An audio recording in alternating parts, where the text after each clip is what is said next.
I'm a very creative.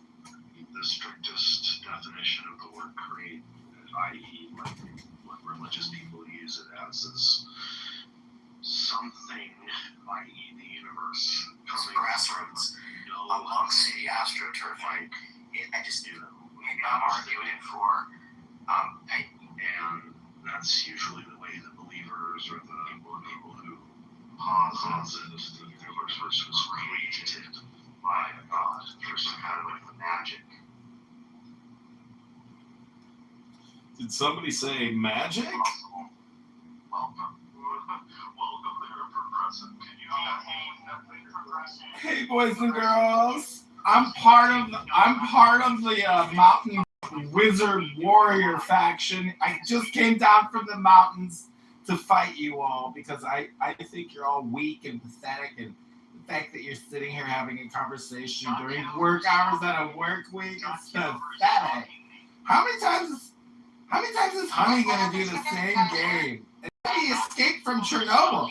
Have you seen what Abby looks like? I was on YouTube.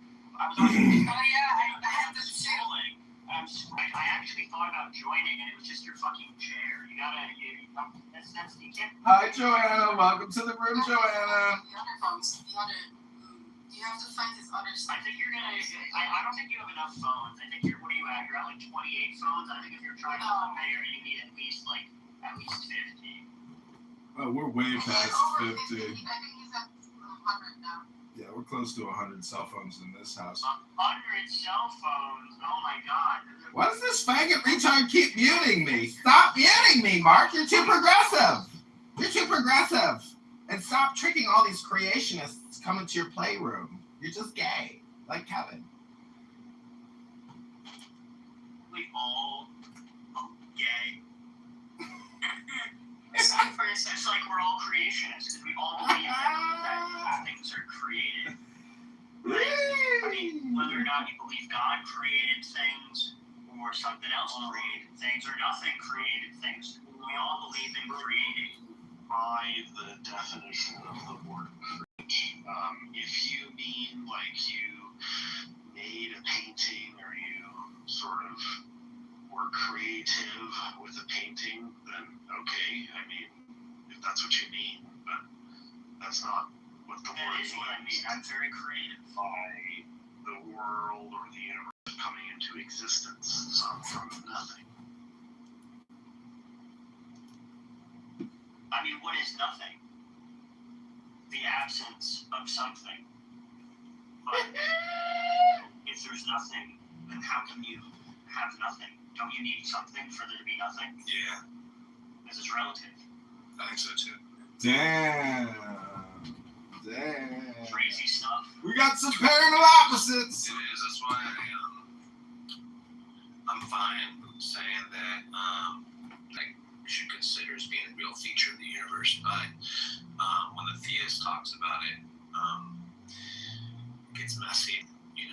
I mean, even if you're Furthermore, which is like we don't even really have like the ability to know anything beyond the model of the Big Bang right now. Like everybody else, you have to just finally break and face with reality and go, yeah, I mean, like, I don't know and you don't know.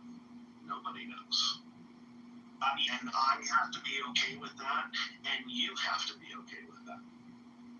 and I mean, how can they say it's preposterous to think that there's always been something when presumably they think that It's getting more or less preposterous. It's just on equal ground if I were to say the universe always existed, and there's no need to posit this God, or even to assume a God. And that's where the next problem would always lie on the believer, is the assumption that there's this God.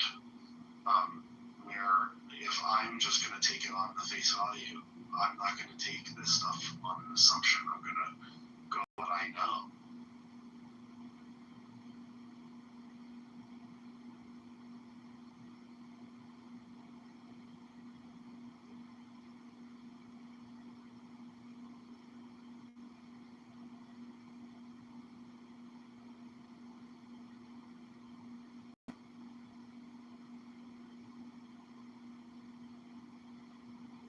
I don't think it's really worth debating creationists or the existence of God or any of these things. I've never seen a good, good one of these. Well, it's worth because I don't understand what the point of a debate is. Some people seem to This understand. is fucking beautiful! You don't want to come to This is discussion beautiful! assuming ahead of time that you're correct. Over again.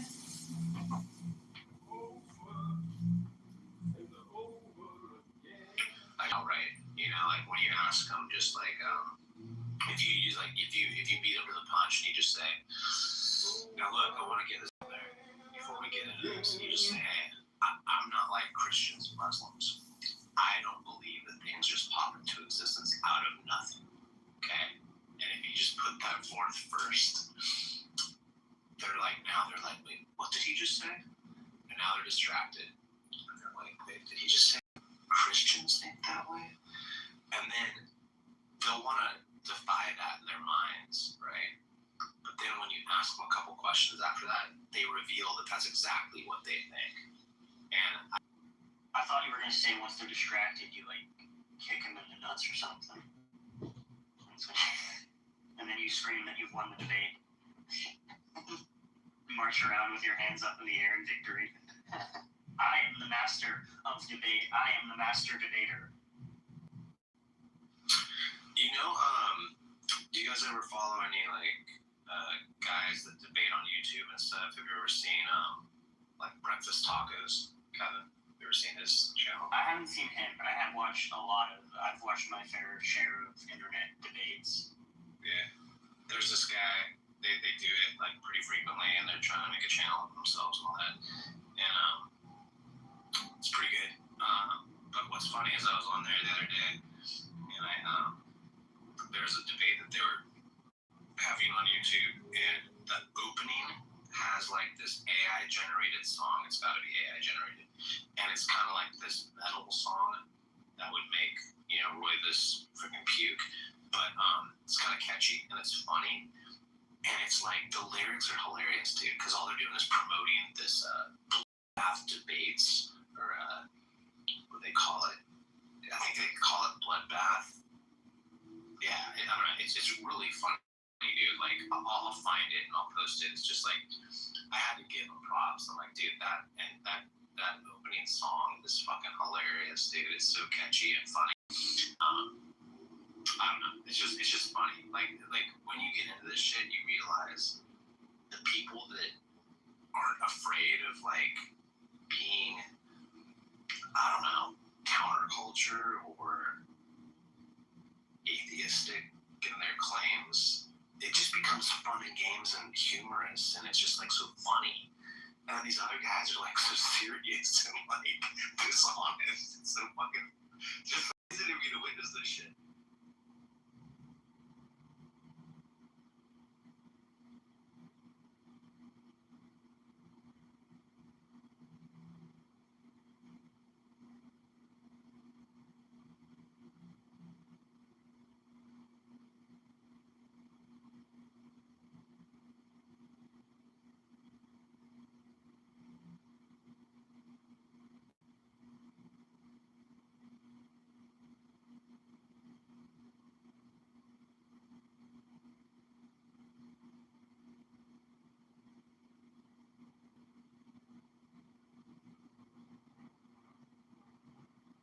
I'm gonna be honest. I think philosophy is kind of gay and stupid. I think that's the conclusion that I've come to.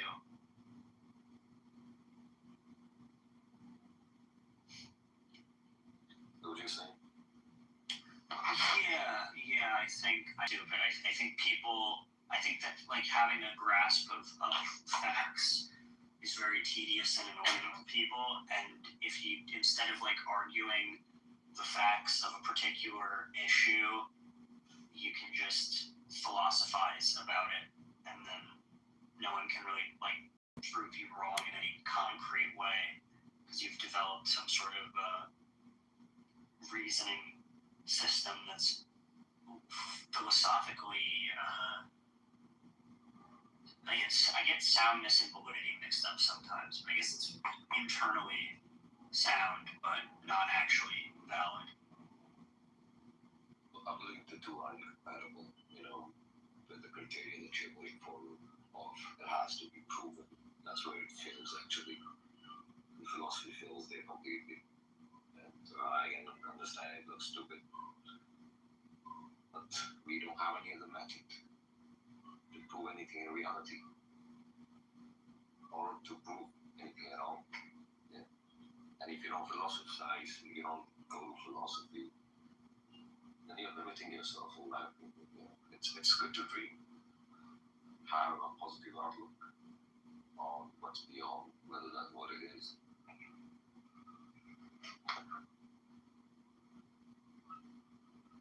Otherwise, it kills the argument right there. You know, you can't prove it in reality. It's stupid. I don't even want to talk about it. What's the point of debating it at all? That's a good point. What is the point of debating it all? Fun, Yeah, entertainment, I guess. entertainment, and exposure, because a lot of people like the fact that the United States in 2026 has a Department of War head who uses scripture in front of fucking soldiers and in public fucking displays. We have, adults pretending that there's religious holy wars going on in the Middle East and shit like that. Like, that's a problem. That's in the future as well. You know, you can't say it's a bad thing. You know, these people in those positions have to do that. They need to justify it somehow, right?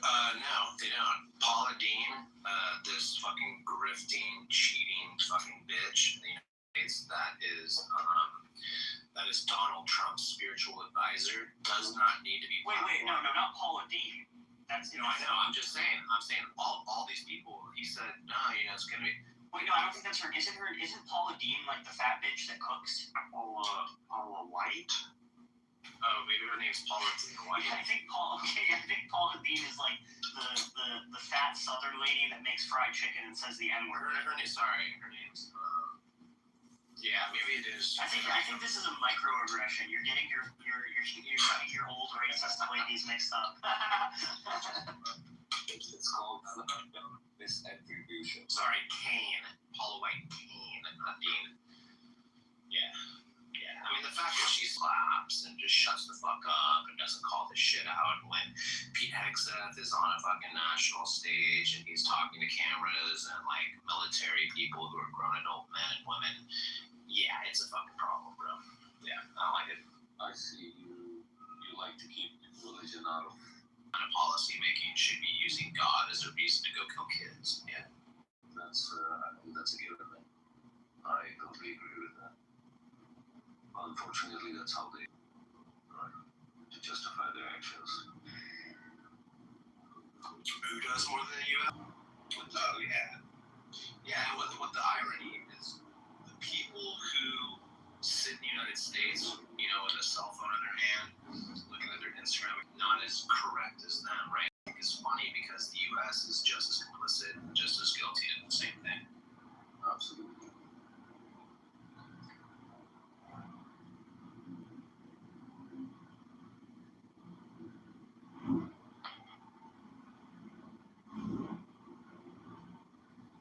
And that's mostly, honestly, like, when in real life, if I ever get shit or giggles from friends or people that know that I actually engage, at least even to this extent, against, or debating against religious bullshit and all that stuff, that's how I justify it. I go, take a look, dude. Like, if you want to say this isn't a real problem, that's on you. Then you're part of the problem, because that's why it's a problem. Because everyone just fucking ignores it.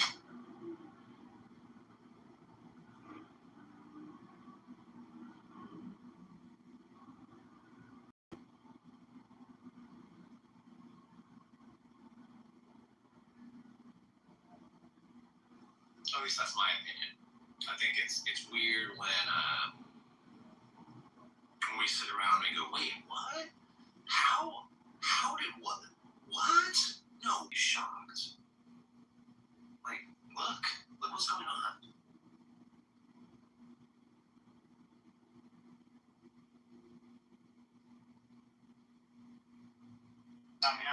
with all that. What am I gonna do about it? You know. I show up. I press the button. You know. It's what I do. Let's move on. Retards. And then get them to say stupid, rancid shit out loud, and then ask them more questions to get them to say more stupid, rancid shit, and then like get them to double down on it, and then say some more stupid, rancid shit. I think it's funny. Look at you. You're manifesting a lot of. I saw a funny thing. I saw a funny thing that was it said like, bro, that's an ad hominem attack. I said, this isn't a debate and I don't respect you. I'm just calling you stupid. Like, I can't. I would be elevating them to make them think they're even worth debating. If you've accepted the debate, you've already lost.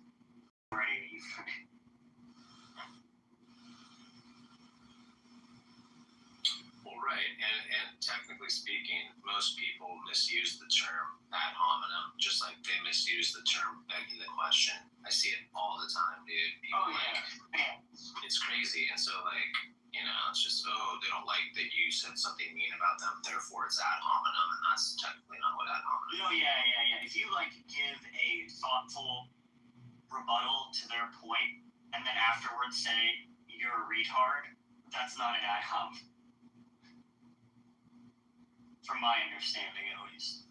Yeah, it'd be ad hominem if you said, well, that assessment that you just made and the way you laid out your principles of the argument that you're trying to put forth are invalid because you're a retard. Yeah. And also, maybe that's an implicit appeal to authority, because you're kind of saying, like, that non-retards have a more valid perspective. It's not really argument. I mean, that is the definition of ad hominem. It pretty much kills the whole discussion if you go there. How is someone going to come back from if you call them, hey, you're an idiot, that's why your argument doesn't come? That's not a really good way of argumenting, I would say. Or you should always keep the center point in the middle, with the person who's in front of you. Then you can have more of a productive discussion, right? Otherwise, it should make the other person feel smaller, or try to at least.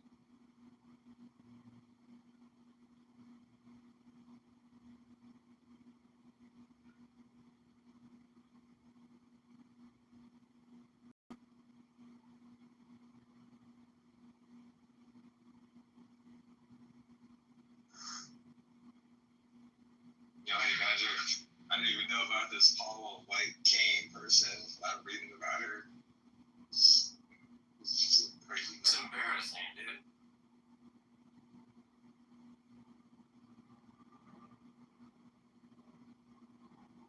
But I mean, if you think about it, like, it's perfect for Trump, right? Like, that's totally Trump's spiritual advisor. If it was Obama's spiritual advisor, it'd be something different if he had to have one, right? Like, it just, that's just insane, dude. If you want to check out crazy people, Kenneth Copeland, it's another, it's basically along the lines of Paula White, similar, Kenneth Copeland. Even his looks, he looks like he's straight out of some horror movie. Yeah, that dude's a scary dude.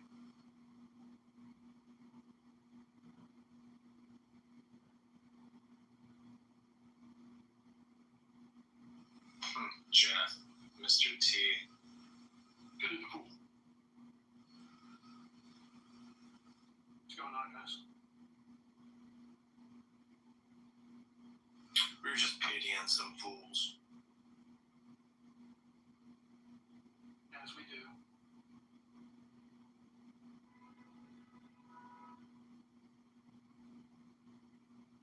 Get it? Pitying some fools, you know what I'm saying? Yeah.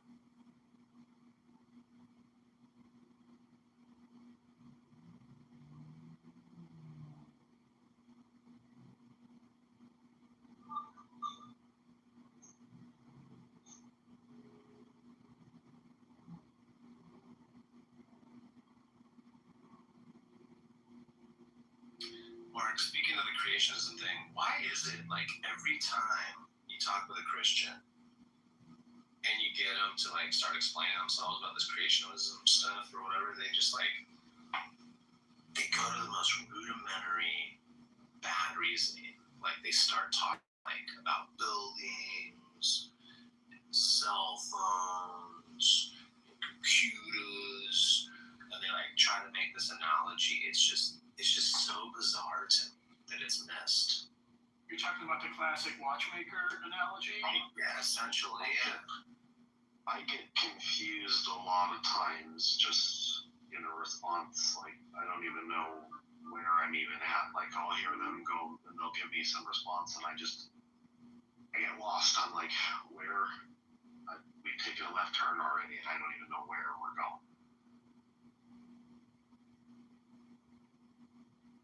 Yeah, it's just strange. I really don't understand how, like, it seems like as soon as they start talking, you should be able to interrupt them and go, yeah, I agree. Humans create things. And then what they do is they jump and they go, so what do you think? Humans made the mountains? Can you make a planet? Like, it's just the weirdest speech patterns and reasoning I've ever come across most of the time. It's fucking crazy. Well, and you can't interrupt anybody because then they get all worked up about being interrupted, and then that becomes like a side discussion or a waste of time. Okay, I think this is the funniest thing. People don't understand the difference between when somebody makes a point and you like to address that point before they move on, and they're done with that point, they start talking about something else, interrupting to address that point, versus when you are outlining a series of premises and you have that annoys the fucking shit out of me.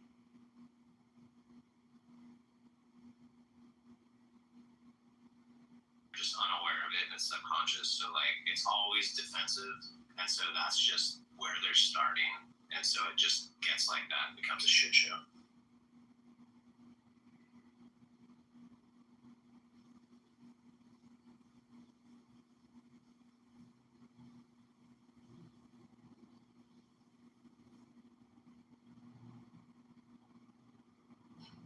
My baby has a creator. His name is Dr. Mohammed Irani.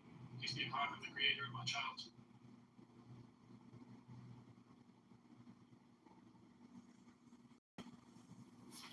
That statement in the room didn't sound dumb at all. True story.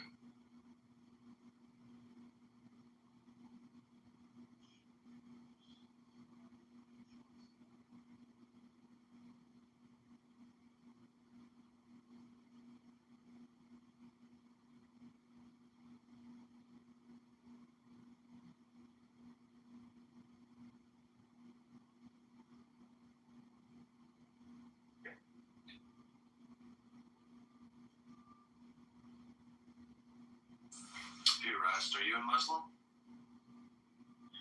Hey, I'm not, no. Oh, okay. Are you a follower of Christ by chance? No, I'm an atheist. See, this room's already getting boring. We're just a bunch of normal people up here. Next, we're gonna be talking about movies and shit. I love movies. I talk about movies all day.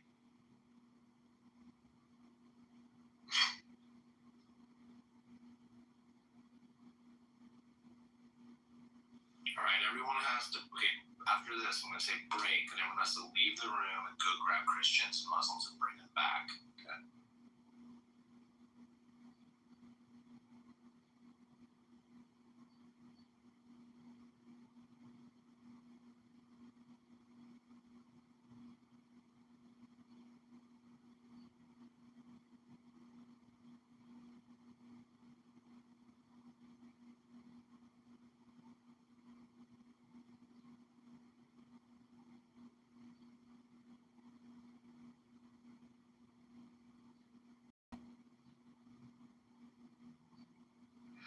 Okay, I'll play everyone's favorite Christian apologist. The Christian God doesn't exist because... any presuppositionalist.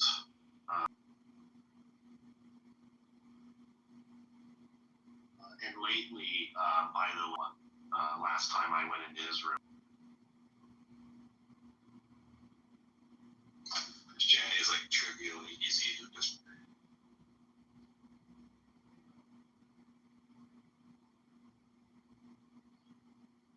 really trivially easy. Well,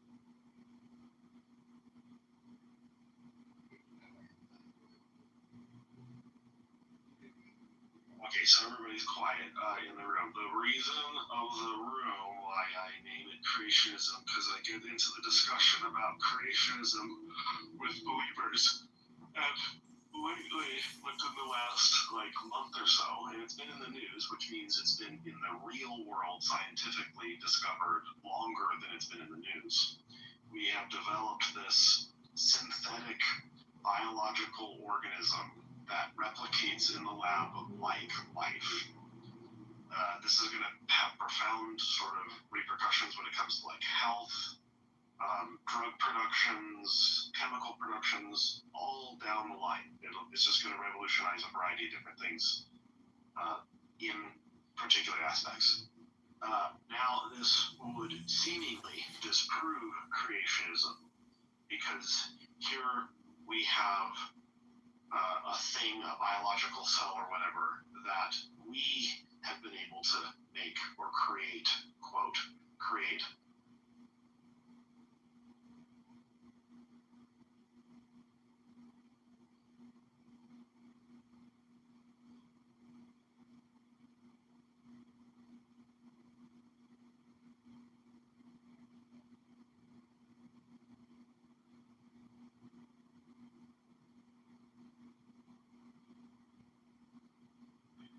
Yeah, it's definitely a very interesting medical, ethical, emerging issue to follow that. I saw that story as well from a week or two ago.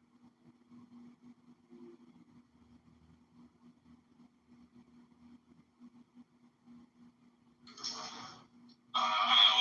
Let's start with the Trinity. So, if the Father is identical to God and the Son is identical to God, okay, then the Father is identical to the Son. Okay, logical contradiction. I mean, my question is, why did we go to the Trinity all of a sudden? Where did that come from?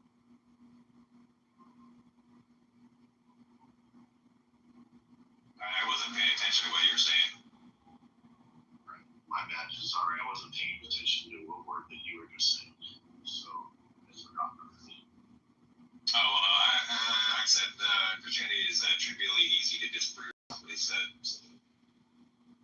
And I responded, I said, yes, in some aspects it is, in some aspects, maybe not. And then now you're responding to that, you want to start with the Trinity. And I'm like, oh, okay, why are we going with that? Now I understand the context. Spirit, Mark. Rules of logic. A cannot be B, B cannot be C. Yeah, but Mark, the mistake you're making is you're using human logic, and this is a spiritual issue. Well, I would either be using logic or I won't be using logic. I mean, if I'm proposing to come about this and approach this in some other way, well then, by definition, it would be angry. Well, you're already predisposed to I'm calm as you are right now. Well, you don't even want to open your heart to this new form of reasoning.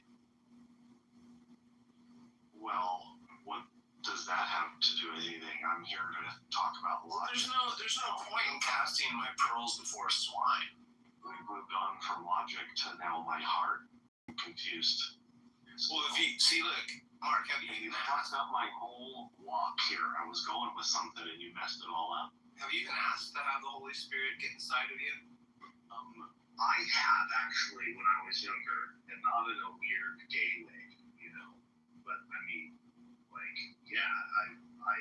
as I was struggling with my belief, I dropped down to my knees and I was like, show me something, I'm ready here, I'm open, I'm as open, ready, willing as ever to be, and nothing really came. There was like a Wait, so you're telling me you dropped to your knees, you were wide open, and nothing came? That's crazy. I mean, not sexual at all. Nothing in anything that you were describing there. Not even one bit. Yeah, it sounds totally not sexual to me.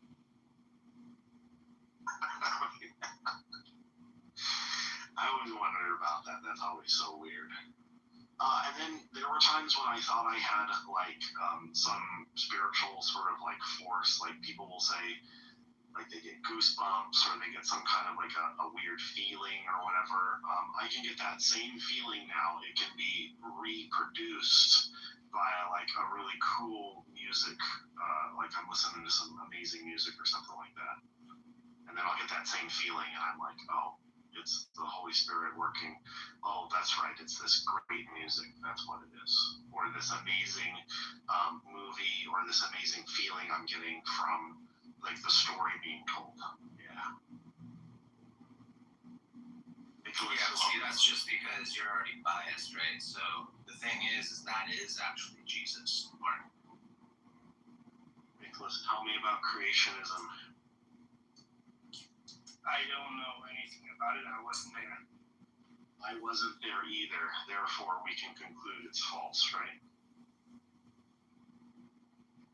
I mean, I just said I don't know anything about it. I wasn't there. I know. I wasn't there either. Because I wasn't there, we can conclude that it's just false because you and I weren't there to observe it, right? I don't think it follows logically. That's right. For example, I according to far away from my country,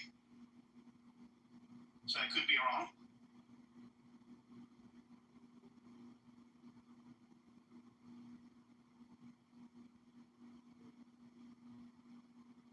But anyways, I don't claim to know anything about creation. All right, so you're an agnostic like me then. I gotcha. Or you're just not very creative, is what you're saying.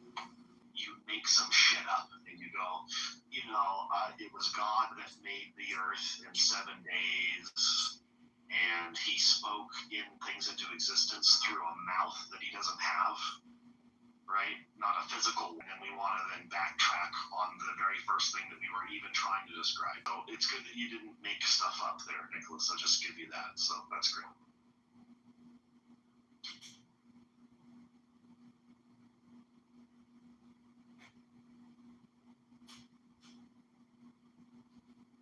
I mean, just because I don't know and I don't claim to know does not mean I don't make all kinds of other shit up as I go. I mean, I would think that for everybody. That's right. You don't want to do any of that. I don't want to do any. If I'm going to describe a thing, I want to actually describe it as it actually is. Yeah. Yeah, but what if you have to describe something? Let's say a feeling. I don't know, you're dead or anything like that. Well, when I have a hard time describing a feeling, I say I'm having a hard time describing this feeling. And yeah, but it's do that. And no matter what, if that whatever we see. So all the words I use does not quite describe anything about God. It's not even coming close. So that's why God had to come to the world,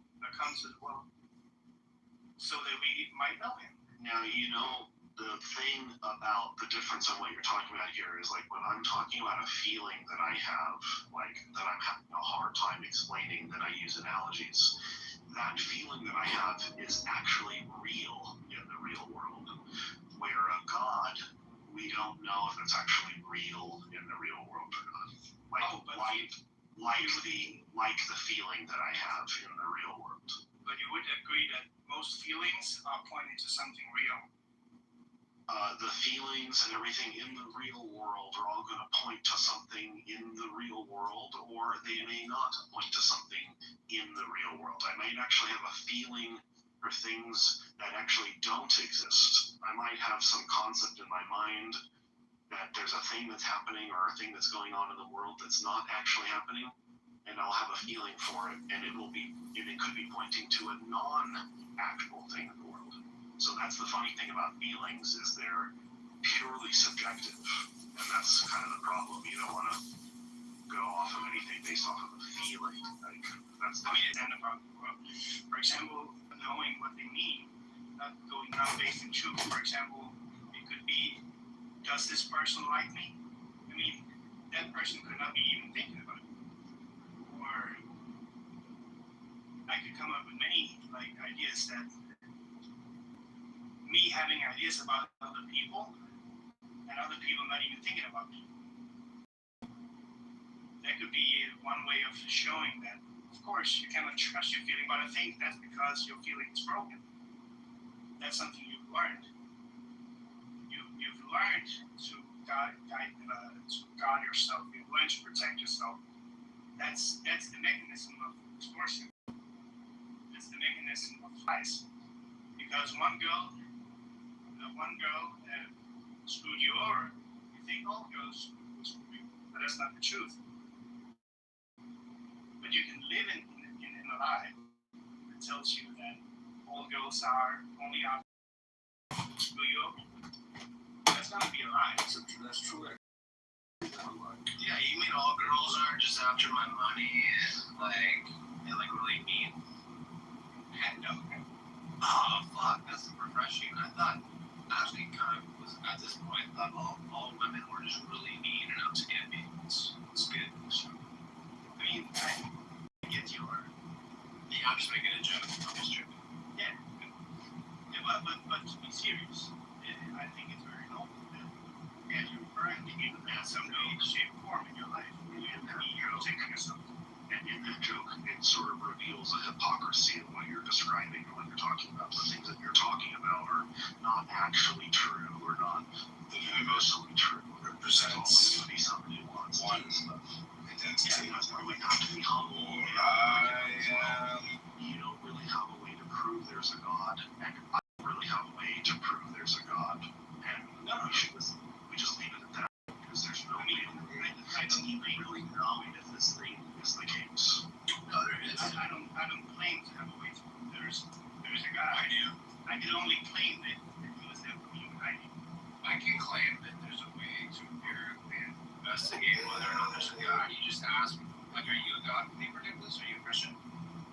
Yes. Okay. Does God touch things in your life? Yes. Okay. With what?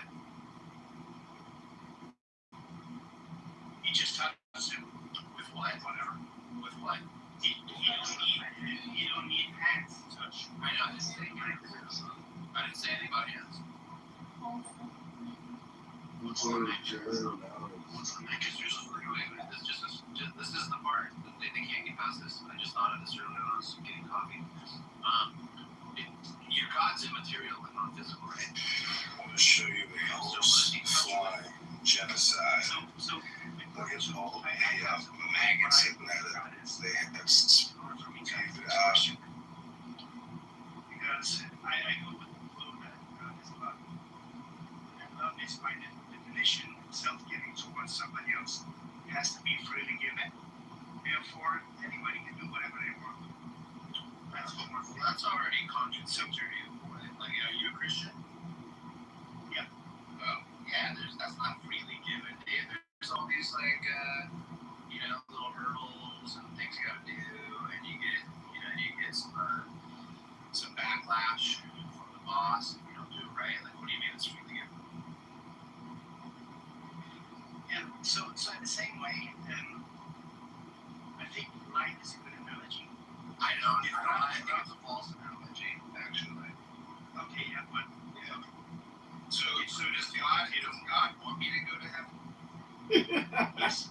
Okay. Does God Fish is get the easy. things he wants in life? Not in the same. Not in the same way. Fish is easy. No. Okay. So hold on really quick. I just want to make sure we understand each other. Is it in some special way that you understand? No, I would say, why do you think God grieves? Do you think you get anything you want? I don't think God exists. But since you're asking me, I'm saying yes, God gets everything he wants because he wants to make love known. And by definition, he has already done that. Okay, so does everyone get to go to heaven?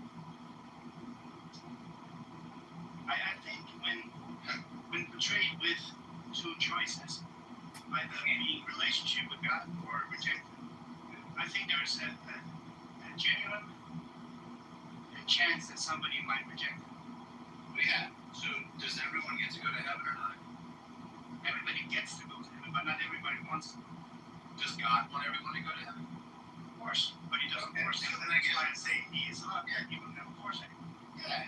We don't need to talk about force because we already know God never forces anyone to do anything, right? Yeah. Yeah. So we don't need to talk about that again. So does God want me to go to heaven? Yes or no? Yes. Okay. So I guess I'll go to heaven. No, because he will not override. Dude, did you hear? Hello? Hello? Isn't that crazy? Did you guys just hear that? I literally just shut that shit down. He can't help himself. Fucking crazy. Okay, can you please explain it in another way? Okay. Does God Whatever you're trying to say. Does God force people to do things against their own free will? No. Okay, so then don't talk about, he's not going to force you because we already covered that 3 times now, right? Okay, so does God want me to go to heaven? Yes, he wants you. Then I will, right? Why? Because he wants me to. Is there anything that could go against what God wants? Are you more powerful than God? If you are more powerful than God, then God is weak in some way. You're limiting God's powers. You're saying God can bend to you, to what you do, what I do, and what you do. God just is powerless to it. He just throws his hands up and just he can't do anything about it. So somehow the most supreme powerful being in the universe, he's all can do all things. Humans now do a thing and he just can't stop them.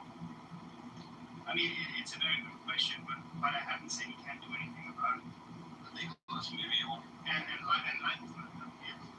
you want So somebody asked me 2 years ago if I would become a Christian, and I would maybe say the same thing you guys say. And now he changed. Did you get like a bike app? Like, how did you get your head? Can you just go through that with us? Yeah, I went to bed and I thank God and then I woke up. Oh, okay, so you went to bed and something fell on your face when you were sleeping. So how do you explain the God part of it? The God thought I was met by the light and then light changed. Okay, so were you like walking and you fell down the stairs, or did someone crash into you? I was laying in my bed, as far as I know. Were you under a tree or anything? No. Were you bowling? No. It was a normal Tuesday. I went to bed. It was a meteorite. Meteorites from the sky, and they'll knock people on the head. So how did you came to the Same way you came to theism. I got some good sleep and I thought about things and I went, yeah, not so much. So you started believing in God and you stopped? No, I started as a child who grew up in an area where there's a bunch of fake Christians around me shoving this shit to our faces because that's just what people do to each other. Yeah, but that's what I don't want to do. That's why. Right, no, I'm not saying you. I'm saying like I grew up in like, Christian nation, I grew up in California. That's why you turned Christian. That's why you turned an atheist, because of your feelings. No. You couldn't stand Christians. No, that's not what it says. No, how do I know? Because what happened is I was educated on the subject matter, and then when I thought about it critically and I grew up, I realized it was just all fake bullshit. That's all. Yeah, It's not like I got mad. It's not like I got mad at my priest or my parents or my pastor. They no anger, no enemy. I just realized it was dumb. So Nicholas, Since you guys have Nicholas here, so I think what Honey is saying, and I'll sum it up, and I think, Nicholas, you gotta really pay attention to this. Honey, what you're saying is that you got new information about the world around you, and you updated that information. You said, I had a belief before about a thing, and now I want to a new understanding about this thing. I had previously believed in X, and now I have come to a new understanding that maybe, but probably, X is not true. I never really thought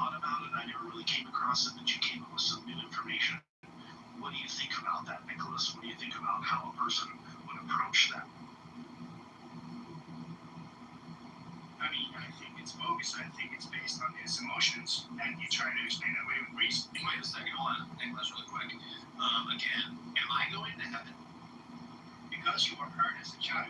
Nicholas, shut the fuck up. Don't you take this regard, God. Nicholas, don't do that. It's unbecoming.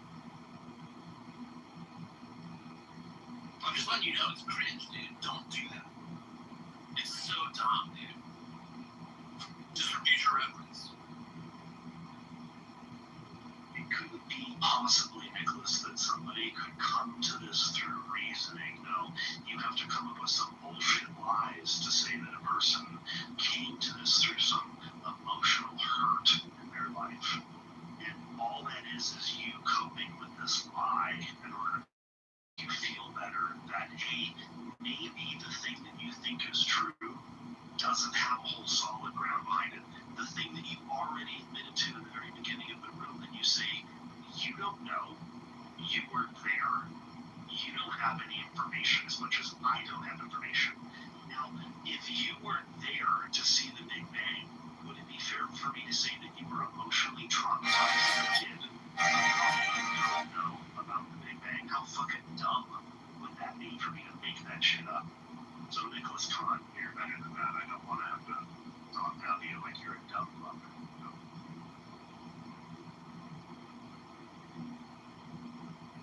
Yes, most when people say, when they share, like, they change your reasoning and understanding of your information, and someone goes, oh, you were hurt as a child, therefore that's why you're an atheist. That's just not cool to do, Nicholas. Come on. Yeah, that's what I'm trying to do.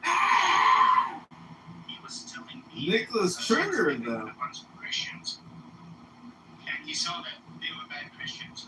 I just assumed, of course, that has to do something with Who said I said I was? Wait, listen, no, listen. You gotta listen, dude. Like, Nicholas, right? I'm gonna make this so simple. Yeah, so My family didn't push Christianity on me. My parents were loose weekend warriors from like very loose Catholic and Protestant families. No one forced me to church. No one put the Bible in my fucking hands. I was able to experience different youth groups, church, different kinds of, like even CCD and Awana, and I did all that stuff. And by the time I was like 14, 15, I'm just like, yeah, this shit isn't for me. It doesn't make any fucking sense now. And no one molested me or hurt me or bullied me or any of this bullshit you're fucking trying to insinuate here. So stop with that. Stop with that, dude. Someone can actually be exposed to your stupid religious bullshit and just not buy it, bro. Like, I don't understand why this is so hard. You're not a Muslim. Oh, did a Muslim rape you? Oh, did you go to fucking mosque and someone like bullied you? Like, that's how stupid it sounds. Yeah. I never insinuated any of what you're saying. You said my feelings. You're like, yeah, basically you got church hurt. Like, it's just dumb, dude. It's just dumb reason. I mean, church hurt is not a stupid thing. It's not a stupid thing. I understand that, but I'm letting you know straight up that that's not my situation. So you are not hurt by anyone claiming to be Christian. That's what you're saying. No, what I'm hurt by is my intelligence gets insulted by people like you when I engage them. Okay. Yeah. So honey, we started in the same way. And you've shown that example by you are talking like we get this kind of migraine talking to you, and the fact that you bring up the dumbest of an excuse of an explanation for a thing. And it has to be explained to you. No, there are just people out there that just don't believe. There are lots of people that don't believe in thousands of religions out there. You equally don't believe in all the other religions out there, and you weren't hurt by anybody. Yeah, do you have Hindu or did Shiva like molest you in your sleep or like take your sandwich or something? So once we can get beyond that, Nicholas, we just move beyond that, then we move forward. So you just gotta recognize that. Just go, okay, that's wrong. I'll think about that. Say that out loud in the room. And then Mark, I was wrong. I assumed that he was being hurt by Christians because he said they were bad Christians. That was my assumption. There you go. You don't want to assume there's a God either. Like, there's a lot. We want to assume a lot of Domestic terrorist wars. We're started. My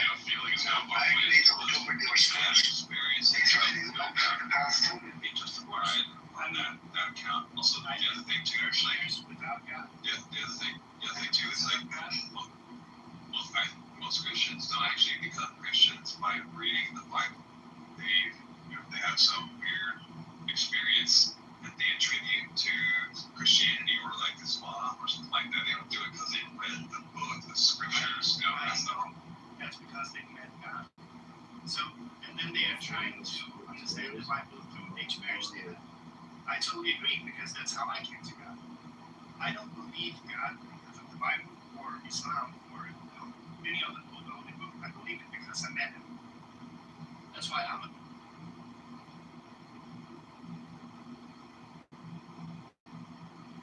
It's circular. I know that's The reason it's true is because the Bible says it's true. And even the Bible did. Well, in his particular reasoning right now is he believes God is real because he's had an experience, and that is as far as this will ever go. Is like we can't really know that your personal experience is any more true and real than anyone else's. no. And so, and even further than that, Nicholas, for you, it's a problem for you. As Elliot pointed, well, I'll explain it to you. Just keep your mind muted and listen. As Elliot was pointing out, which I could just easily do the opposite of what you're doing. I could say, I have a personal experience that there's no God, and my experience is now just as equally valid as yours. My experience is equally as valid as yours, and mine's no better or worse than yours. And now all you have to recognize is that your personal experience is utterly useless to the whole conversation, to even knowing whether this thing is even true or not. We have to move beyond like your personal experience and mine to like figure out whether this thing is greater than just in your mind. In the same way that we just know that the planet is round. Well, no, because at least the way with that is there's going to be some external information that's going to confirm that.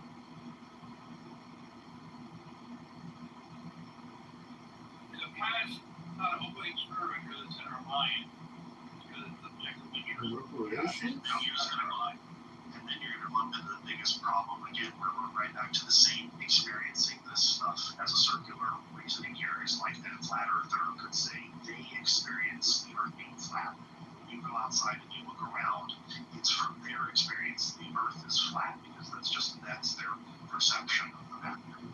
And just your personal experience about the matter isn't going to tell us that that thing is true. Nicholas, we can get a person who comes in the room and they say that they personally experienced last night that aliens abducted them and stuck stuff up their ass last night and proved it.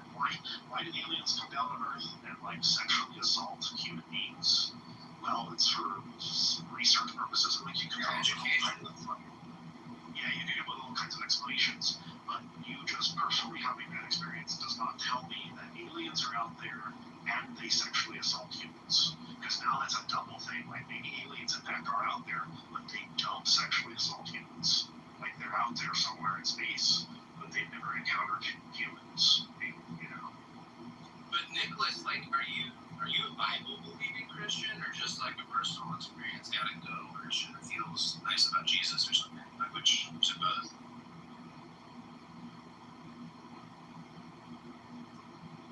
Yeah, he's probably getting sick of me. I didn't mute him, and so he probably has to recognize that your mic has been muted and you have to maybe come off mic.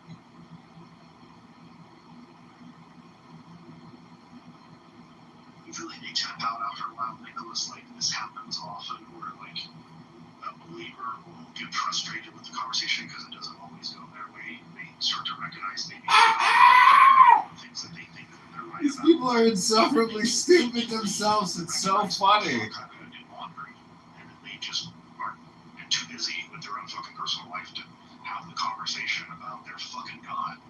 That's so super important. You would imagine if this God is true and real, it's the most important fucking thing that you could ever communicate to another human being. But yet, like, hey, like, all of a sudden you gotta go do laundry or some shit, you know? Yeah, that's what pisses me off about like asking someone if they first there's so many ways to do it, but I'll just cut to the chase. Get them to admit or to at least say out loud that they talked with God or Jesus. And then you ask them for something compelling that either of them said to that person that claims that they've talked with this being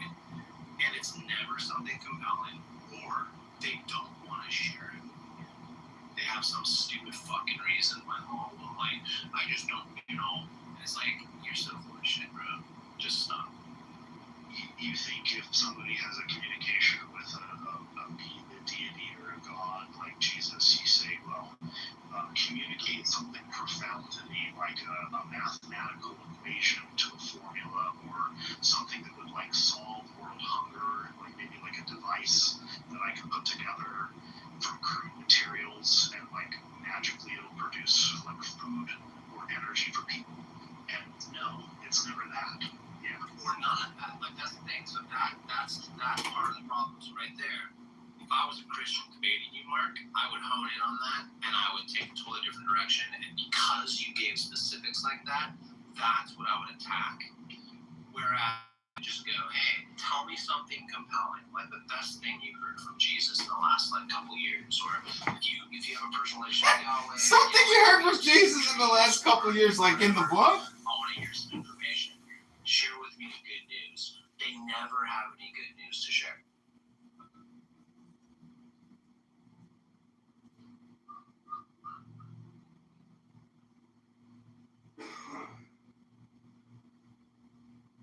Yeah, you gotta like understand that things like God, religion, stuff like this, spirituality kind of stuff, like the religious variety of spirituality, at least, it's extremely suspect because it shares in common a lot of other things that we think are not true, or not real, like demons and goblins and phantoms and pixies and fairies and wraiths, the poltergeists, I don't know, boogeyman, banshees, spirits, all this kind of stuff that, you know, none of this stuff is, we can't verify this stuff, we can't test it, it's not falsifiable, we can't see it, taste it, touch it, feel it, smell it, or any of this stuff, that like in and of itself should get So you need to be able to highly and feel it for it to be real, Elliot? Is that what you're saying?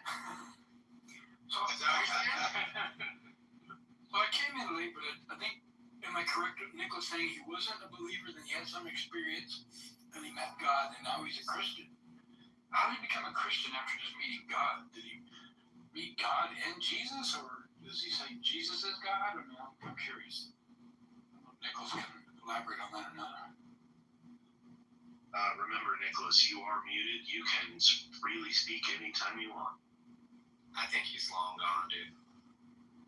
Yeah, no pressure on him. He doesn't feel like talking. That's cool. Yeah, that's fine. So I actually we're thought back to that guy was like an atheist. I don't know why. I've seen him in other rooms. I've never really talked with him, and I just like opened his PTR once a while ago. I remember this guy now, and I just thought he was like some like athlete atheist guy that was reasonable or something. Like I don't know why. It's fine. So we're back to again yet another example of you just can never get anywhere with these kind of conversation with these people. These people are impossible. They want to have their cake and eat it too. They want to believe and say this thing is true and real, but yet can never show it. Just with that example of, you know, it's a non-tangible thing, but yet it is tangible. The other day, I got Connie tripped up. She said something about how she got mad at me comparing God to Bigfoot. And I was like, because like with Bigfoot and these other things, you have to like, maybe these things are true and real, but we have to like investigate them. And she came up and got all high and mighty, as a lot of this believers do. They get like worked up about some trivial thing because they're elevated on their emotions. I take offense to you calling God a thing. And I was like, oh, well, this was easy. You easily got yourself into a trap. Like, okay, like either God is a thing or God's no thing.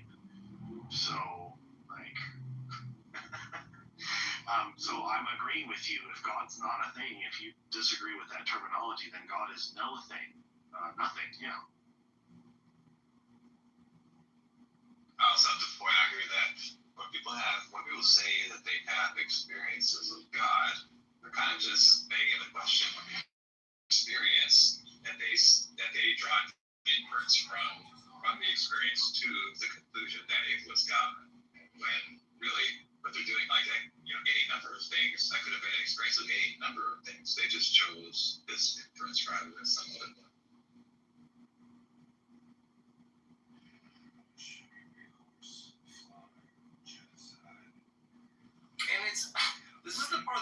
me too, and it's so true. The more I dig into this, it's just unfortunate that like it's so powerful, and I think the reason it's so powerful is because it's so fear-based. Like, I'm always disappointed when I talk with like some people. I don't think Nicholas would be like this per se, but like certain people that I can tell haven't had as diverse of experiences as I have, just in general, like in a physical, worldly sense, right?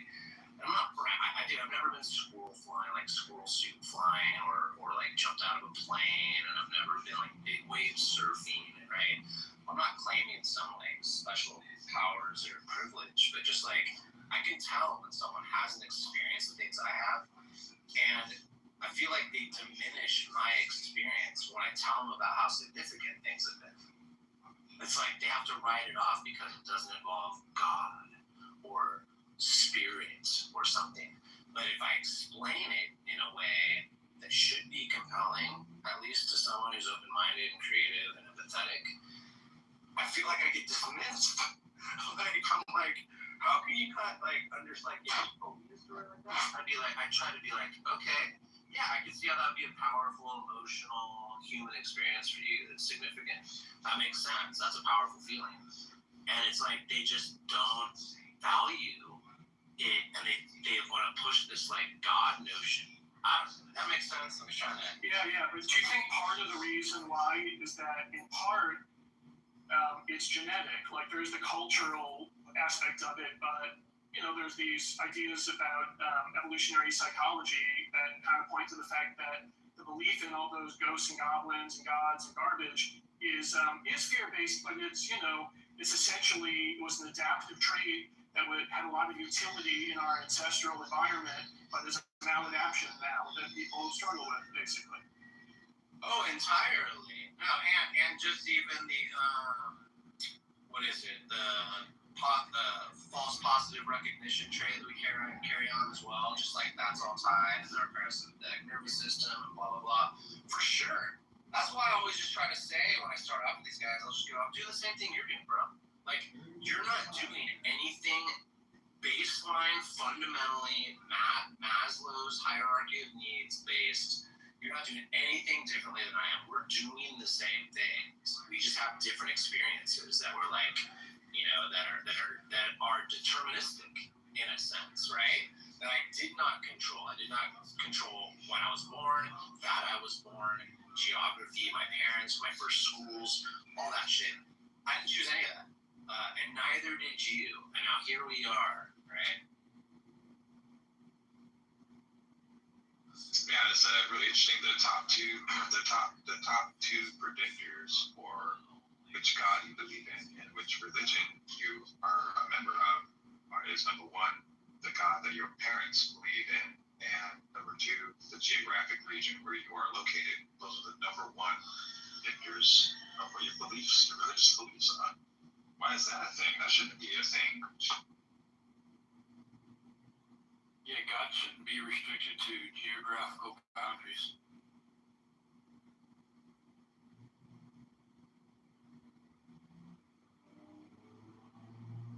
That's why when you look at comparative religion and you look at all these holy books and the emergence of all this stuff, the main takeaway for me is human psychology, right? How could this whole thing possibly have happened? It seems that it's inherent in human psychology seems to me to be the most reasonable kind of leading idea about it. Yeah, humans want to fill in the blank with something. They make it up. I've also noticed that, correct me if I'm wrong, right? And I know I'm kind of, I got my own thing going. I'm not like a scientist for any like agency doing wildlife biology in the field. I'm not a photographer for some fucking magazine or, whatever. I'm just a guy. But like, I find that when I speak with theists, like strong God believers that say the stuff they're wanting to say, it's almost like they're unimpressed with the natural world. Does that make sense? Yeah, well, that's exactly why Spinoza and Einstein took the tack that they did, right? They tried to get people to take all of those beautiful feelings and emotions that they have about God and just apply them to the universe and the laws of nature. I think that was their, that's what they were trying to do.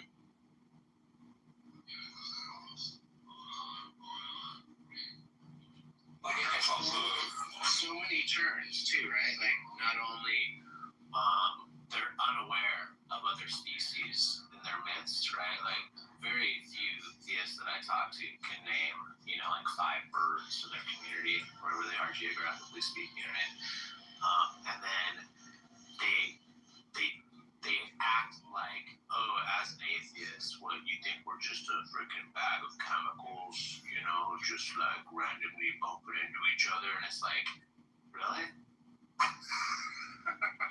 think it's an interesting point that you raised there, particularly when, everything is created by God, so you'd expect there to be some sort of reverence. And in fact, in that film, Noah, I know it's just a film, they tried to make out that Noah and his family were sort of custodians of the earth, looking after it, vegan, this, that, and the other. And you just don't see that with a lot of religious people. They completely disregard the environment. There's absolutely no appreciation or anything. If anything, they think you're a bit weird at times if you appreciate these things. This was my sort of subject to the room the other day as I was pointing out that, and this is where we could argue the overall harm of religion just in general. Obviously, we recognize the harm of religion in all kinds of ways, but in its broadest aspect, and like Christopher Hitchens says, like religion poisons every single aspect, everything that you can think of. And so my title of my room was like, does religions teach us to be like empathetic towards even human beings, or to have any kind of like compassion? I have to look out in the world. I have to wonder, why is it that people are even fighting with one another? And at its baseline root is got to be these fundamental beliefs that people hold, specifically religions. And if it's taught to us that we should not have empathy for other people or the environment around us, if this is taught to us by a religion that like this is just temporary, this location that we're on, and the more important thing is like some other location, well then like these people are just not going to be helpful or useful to us in the real world in the now, and progressive things that we need to fix. They just won't be on the same level.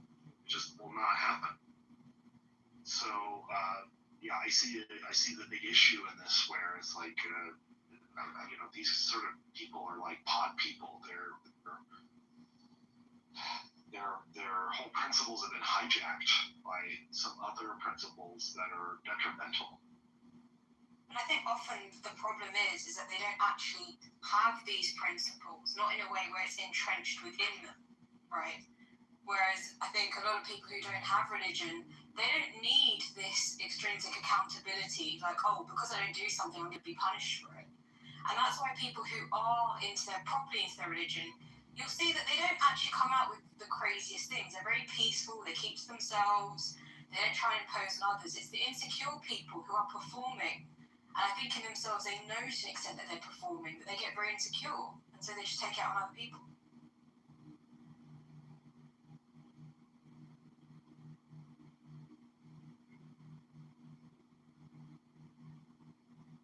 Yeah, and then the mob mentality that could potentially arise from that kind of environment and energy is freaky, dude. Like, I kind of trip out when I'm watching a big group, like if it's a documentary on churches in the Midwest, like whatever.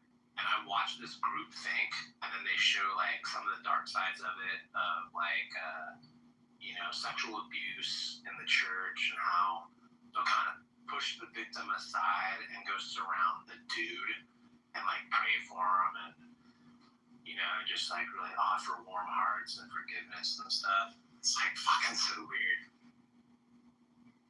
Yeah, and I think sometimes there's almost a surprise. So that I speak to some of the Calvinists on friendly terms with them, and when we talk, in a proper way, we're not debating anything. They're like, "Oh my God, but you sound so Christian." It's like, yes, because in many ways, the best way to learn is through experience, and you come to your own truth. It's then afterwards, it's perhaps summarized in some philosophy somewhere where it's like, oh, that really expresses what I'm feeling. I'm just able to express it that way. I find often that's when you truly believe something. You've gone through it, you understand it, and then these things make sense, rather than trying to force it through a concept level where you're constantly fighting it because you just don't get what it's about.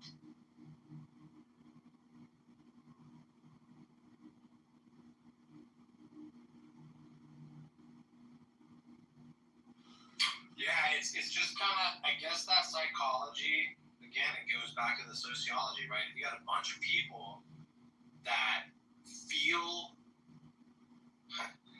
empowered and or just also obviously enabled, but allowed and entitled to make claims and have them go unchallenged. Anytime that happens, it's fucking freaky to me. And so watching that shit unfold was crazy. Yeah, I agree with that. I think that's where I can't understand where people feel confident enough to even do that. I'm thinking, how do you even trust in what you're saying given how little you actually know? Yes, incredible.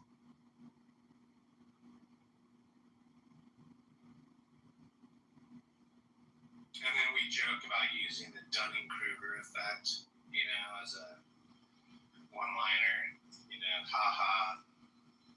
But I mean, we're all subject to that. I mean, I of course think I know more about something that I really don't, and I've probably exposed that, or maybe not. Maybe it's just the fact that no one knows about. But it's like watching it to such a degree.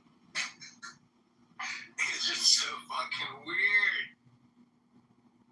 Yeah, I agree. Like, for sure, I think everyone has blind spots. Like, there's only so much we can compute and take in, and so much time and resource we can spend about thinking and learning. But I agree. I think in this space, when you see sort of people with really extreme positions and they're holding them so confidently, it's just like, yes, it's very odd.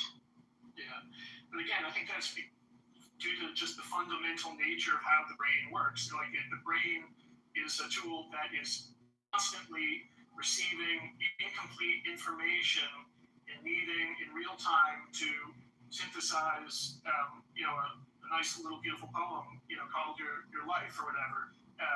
So that's just, we're constantly, always taking incomplete information and filling in the holes in some way and just moving on, so you just have to have metacognition about that fact.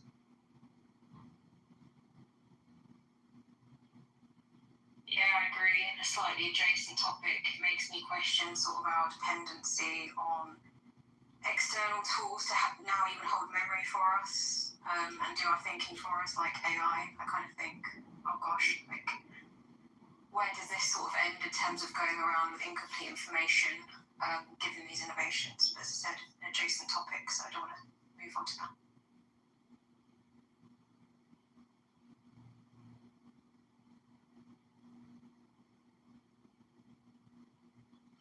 There was this talk on, I can't remember the name of his show, but that guy Tom Bilyeu, he's kind of a goober, but he's had some good interviews, especially in the past. I haven't really followed him much in the last 3 years or so, but he had this conversation with that guy who's trying to stay the youngest. You know what I'm talking about? Just trying to make it simple. Yeah. He's what's his name?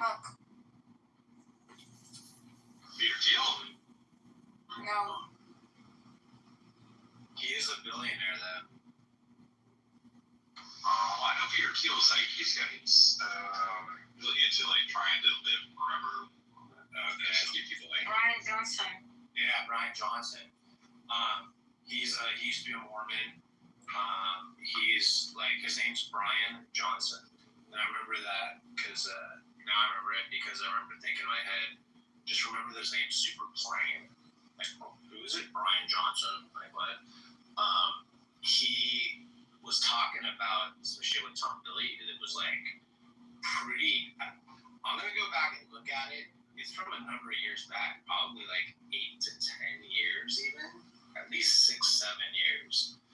And it was really fascinating because he was talking about basically your own, not your consciousness, but your, how did he put it? The intellectual property that we are as our own human would become in jeopardy, essentially. And it's kind of weird, kind of what they're downloading and uploading now, you know. I don't know. It was an interesting conversation. Kind of freaked me out. Sounds kind of odd. I hate it when people talk about like human beings as like some kind of like a commodity. Right. You know, I hate the way economics talks about like human beings. How you're an asset. You know, you're a piece of labor. This kind of stuff, like your property. It's just kind of stuff I believe.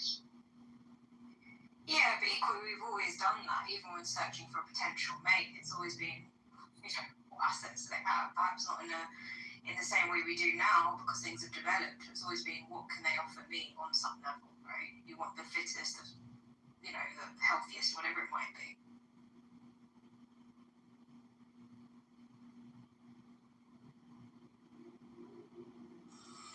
Okay, it's called How to Become Aware of Your Blind Spots, and it's 8 years ago, and it's Brian Johnson, and it's Tom Bilyeu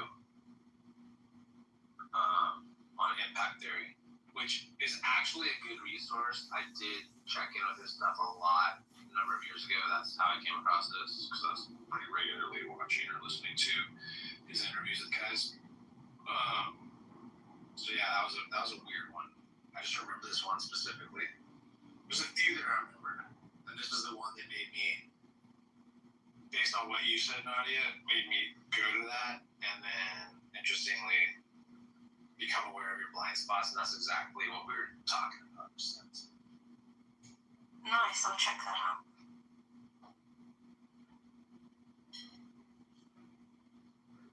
I just Googled it, and it says the top strategy, it cites mindfulness, you know, observing your own thoughts or metacognition as the top strategy.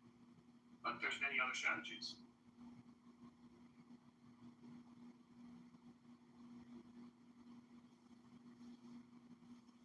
Yeah, and this is when he was still normal looking, because I have seen him since. Not too many things. I haven't researched it too much, but I've seen enough. Like, and it's funny. Like, he was just kind of normal then.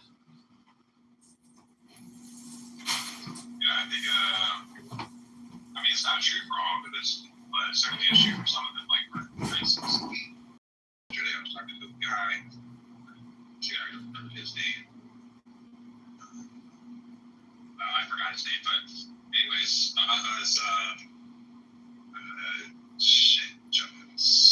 James or something. I forgot. Anyways, I was talking to him, and we were talking about like religion and atheism and Christianity and stuff like this. And you know what? I'm trying to get him to like think outside of the box, you know. And but just every answer that he came back with was literally just, you know, proselytizing and, you know, spreading the good news and interpreting every single question that I asked him in terms of through the Bible, specifically the Bible. I mean, the Bible says he'll give answers that he thought were fitting answers from the Bible. And really, I like how I was like literally directly like verbatim. I would say stuff like, I'm asking you to take the 30,000 foot view and observe yourself, what choices you're making, how you are thinking about this thing or that thing, etc. And I was having that conversation about that with the guy for like 20 minutes straight, and he just couldn't do it.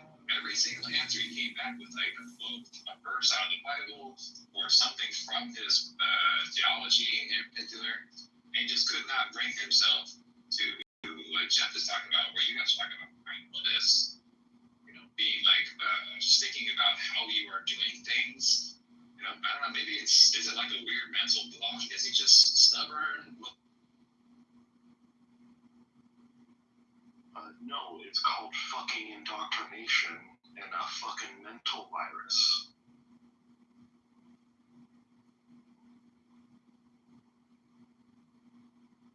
They can't agree to anything that goes against their belief, right? Their faith. Because it'll weaken their belief in their faith, and they can't do that.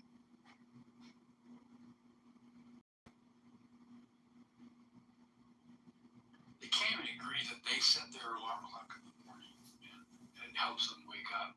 They say God helps them wake up.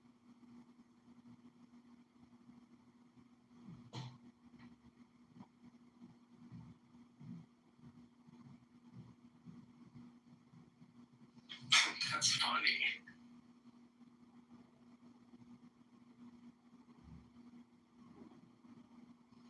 That's why I don't believe them.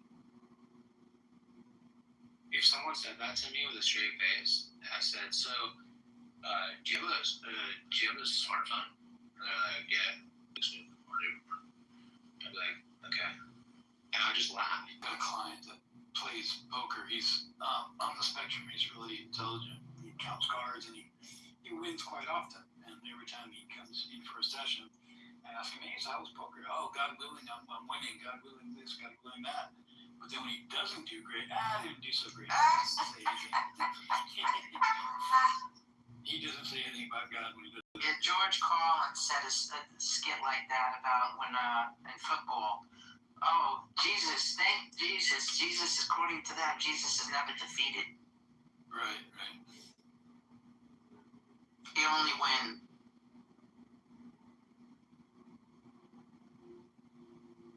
But this guy's a recovering addict, and he went through the AA program, so he's got to stick to the God plan. To all things that are good are based upon God. So he's got to keep that mindset. Yeah, James, if if these people are like really taking stuff seriously, and they say stuff like, so and so, or I have, or so and so has the Holy Spirit, and therefore they cannot be wrong. And they say stuff like, "Oh yeah, Jesus helped, this like wide receiver catch the football game-winning football touchdown pass," or whatever bullshit. And everybody's claiming different things. Like the other people, the fans on the other team are saying the exact same thing for the people on the other side of the football game.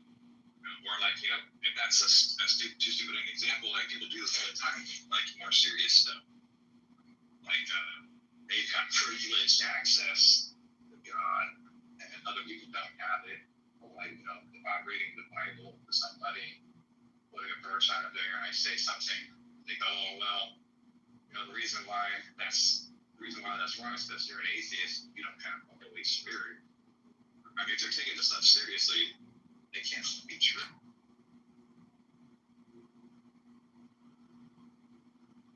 Diego, you say you see 7 dimensions a second. What the hell does that mean, dude?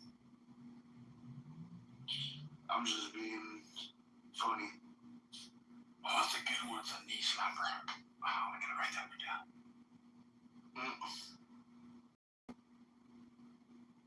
Use nature as their higher power for the program? I don't know. Neither do I. You want to find those.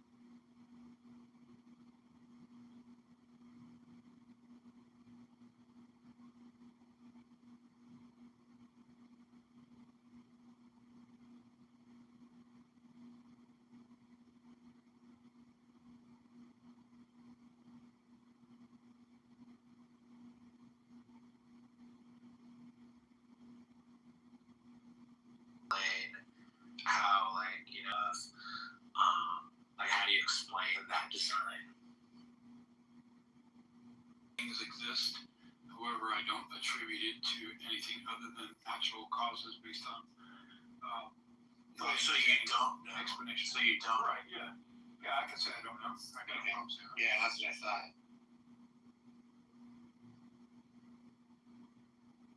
However, I do understand that existence is reality, and that's, Yeah, so you can't prove that it's not God, is what you're saying. right. I can't. I got. You're correct.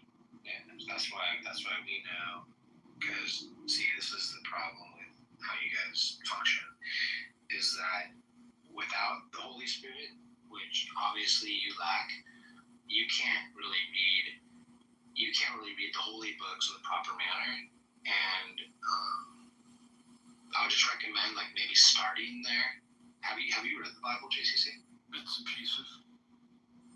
Okay, yeah. Have you read it cover to cover? No, sir.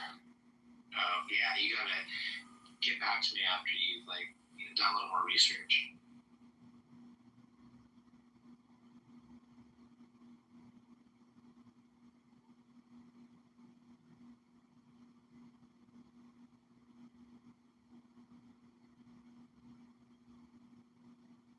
Why is the Bible so special? It's God's book. Who wrote it?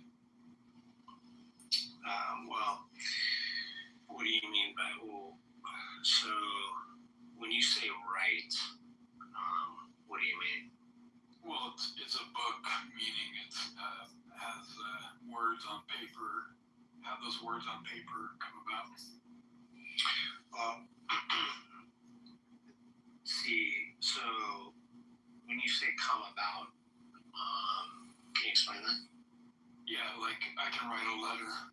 You give me your address. I can send you an email, and that email comes about through the computer programming that sends the word processing program. I'm not a computer scientist, but it dictates it and it puts it into.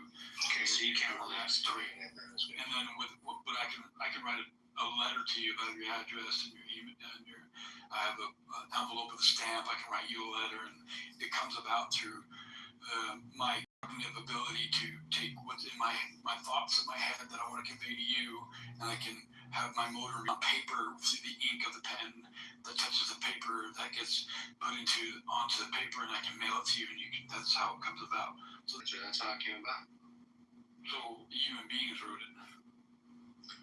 Well, yeah, human beings had to write it because of the only conveyed by animals, and humans are animals, and so God, he didn't necessarily speak. That's kind of like a symbolic term that a lot. I can't answer that for you right now. I'm not an expert, but what I can tell you is that because of God's inspiration, the hands of man did in fact write the letters that God wanted to communicate through. So yeah. All right, cool. Inspired. Yeah, so we agree. So far, with their beliefs. Yeah, we're on the same page so far, right? Yeah, cool. So to speak. Yeah. Yeah, so you agree with me so far. Inspiration is a wonderful thing. Yeah, so we agree. We agree. Inspired. Yep. Yeah. You got any other questions? No, I'm good. About to go to work here in a minute. All right, well, I'll pray for you, JCC. And like I said, I recommend just picking that book up, looking through it, go cover to cover. Once you've educated yourself a little bit more, then maybe we can have more substantive type conversation. Right on, man. Will do.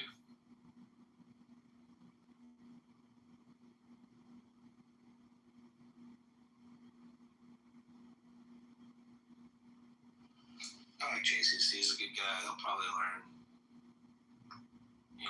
the truth soon. I can tell. I think he knows Christ. I don't know if he's felt Christ inside of him. That's the thing. I'm not sure.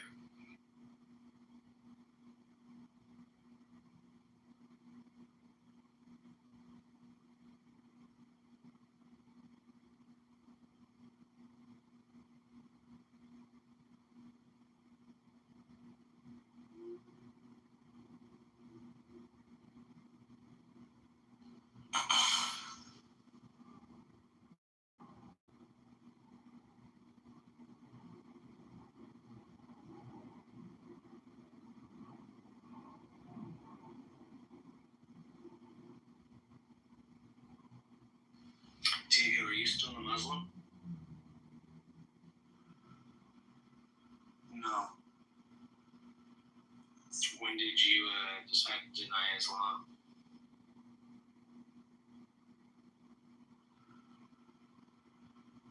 I'm not sure what you're speaking about.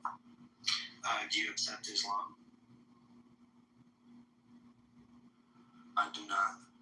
When did you decide to deny Islam? I never denied Islam. Oh, okay. So you're on the fence right now? Yeah. Sure about Islam? It could be for you. Right. Okay, cool. So what are the strong points that you're considering of Islam that make it something?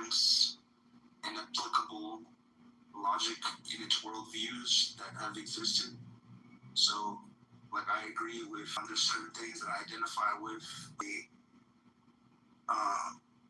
2026 modernized experience.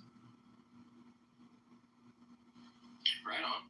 Care to go into any more detail? Like what specifically? Like, can you give me something that I can measure so I know how it applies to like civics or I don't know, international relations or environmental health or something like that? Yeah, I'm slightly attacked, confused, Diego. When you say you respect the way they treat women, you'd be referring to stuff like when they throw battery acid in the face of gun girls for exposing their ankle? Well, I specifically use the word applicable pertaining to modernized society because I understand that, words that have existed throughout different time periods are obviously going to have things in it that aren't going to apply the same, but logically speaking, right, certain things they do, for example, they cover the woman with the hijab, and they have certain rules in place where the woman cannot go out. I think they need to have 4 men, or they have strict guidelines in terms of protecting what is, to a woman cherishable. They sort of kind of expose the strengths to increase, the things that make a woman valuable by protecting and providing. And those certain things, even though in the sense, like in the Christian Bible, there's certain things like stoning a woman that obviously wouldn't apply to today's day and age, but the logic behind it, basically one does wrong, communally there will be repercussions because of It's just that action. It's just to make sure a man doesn't get a boner, right? Let's just be simple about it. Yeah, I mean, in simple terms, you could say that.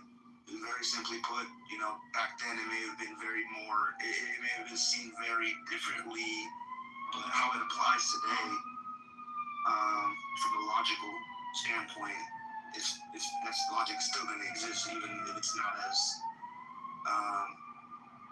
dramatic as it was once.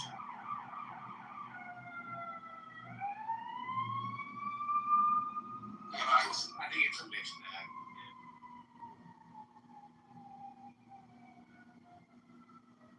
What is it about like throwing acid in a woman's face that makes her strong?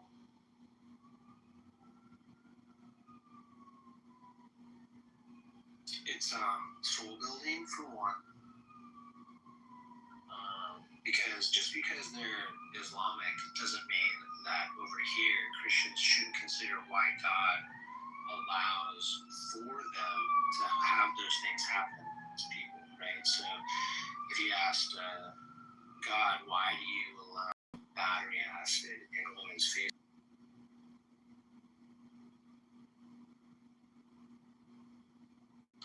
You ever seen any photos of this, Diego? Because I have. You ever seen what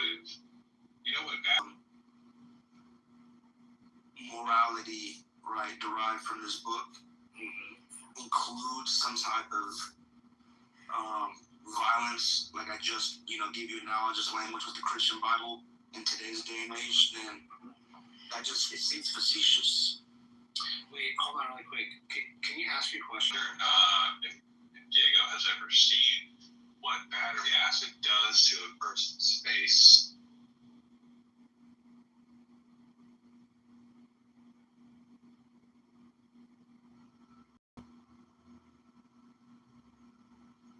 Funny you mentioned that. I had some sulfuric acid accidentally poured on me from a car battery, and I was completely fine. Okay, so these are the answers. It got in my eyes too. So you haven't seen it. That's all. The answer is just no, right? Well, I'm speaking from personal experience. Well, yeah, your personal experience based on the question asked, the answer would be no, right? Sure. Yeah, me too. That's my recollection. I mean, maybe I have.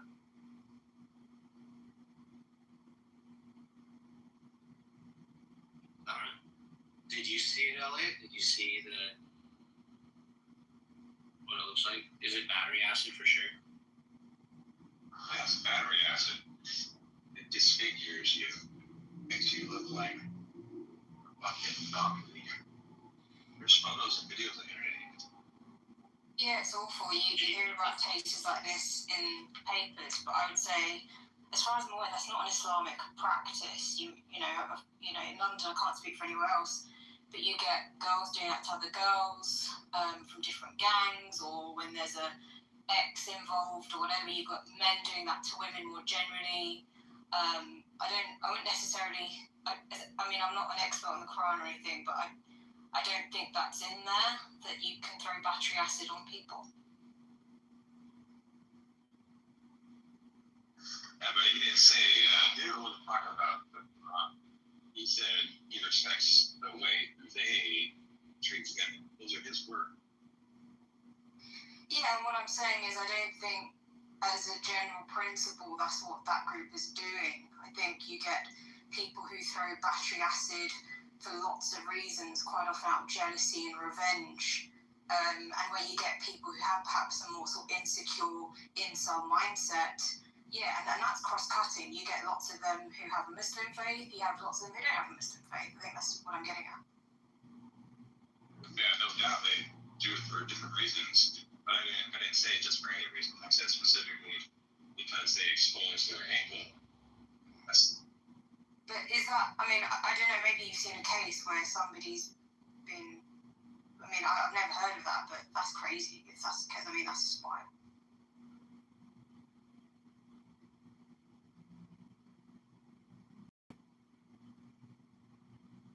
Yeah, it's like seeing those videos where a chick shows up in the driveway of some other chick, and the chick in the driveway already has a bat, but then she gets knocked out, and she grabs her hair, she pummels this chick around the driveway, and it was because of what, somebody said. It's like same kind of shit, right? Like there's all different reasons that motivate people to act violently. Yeah, of course. I mean, I could draw the same conclusions. That let's take there's a black girl who attacks another black girl, and they both happen to be from Nigeria. Oh, that's what Nigerians do. No, I wouldn't. I'd say, okay, that's a horrible thing to happen. I want to try and what's the psychology behind it? What's the motivation? But I don't know if I'd say that is a rule for that group. Right.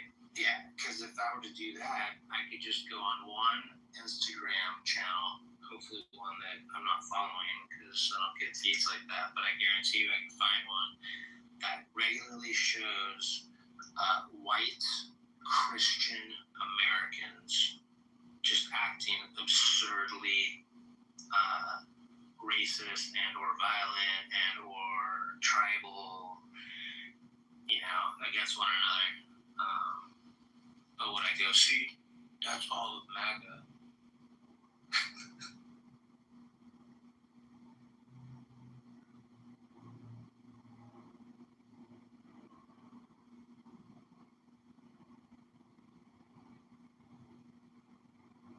Yeah, it's crazy out there right now. Media has always been so fascinating to me since I could even remember paying attention and thinking about it.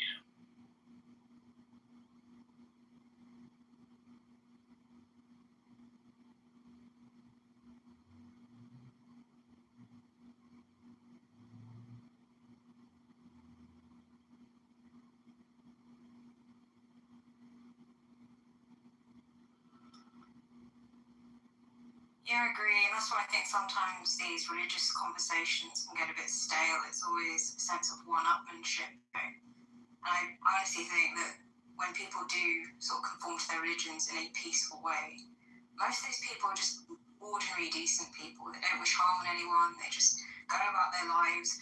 90% of what you do is the same. You know, you want to have a nice sense of home.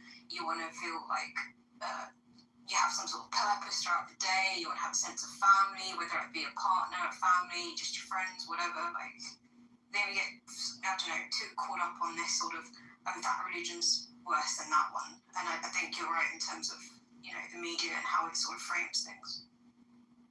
See, that's the interesting phenomenon too, right? Because that's secularism, is having multiple denominations, creeds, and colors, all that stuff, and then getting along, respecting each other's private beliefs and faiths, as long as they don't overlap too hardcore in, you know, community, social policy, and or law. So that's fine. That's secularism, right? And then what we do is then, because it's been pretty successful, fights amongst each other are frowned upon. So how do you manage and regulate that? But then at the same time, it's to be expected, right? Because we are just human animals, and we have all these tribes that we are fostering and enabling and allowing to intermingle and coexist and be together at large scale. And then we tout, oh wow, how wonderful is it that you know, we haven't had any disruptions or civil wars or, you know, like it's always a balance, right? Yeah, and I think the shifting social context also has an impact on what you see. But that's not allowed anymore. That's a very ugly thing to do. Generally speaking, it's frowned upon. So it has shifted, and now you're seeing it more strongly. They'll cut people off. I don't think they were quite so strong before. Even neurodiversity, that's another really popular sort of tribal grouping now. And obviously LGBT's been around for a while too, and it's virtue signal with. Like, I find that interesting because that's ultimately what people are trying to do here.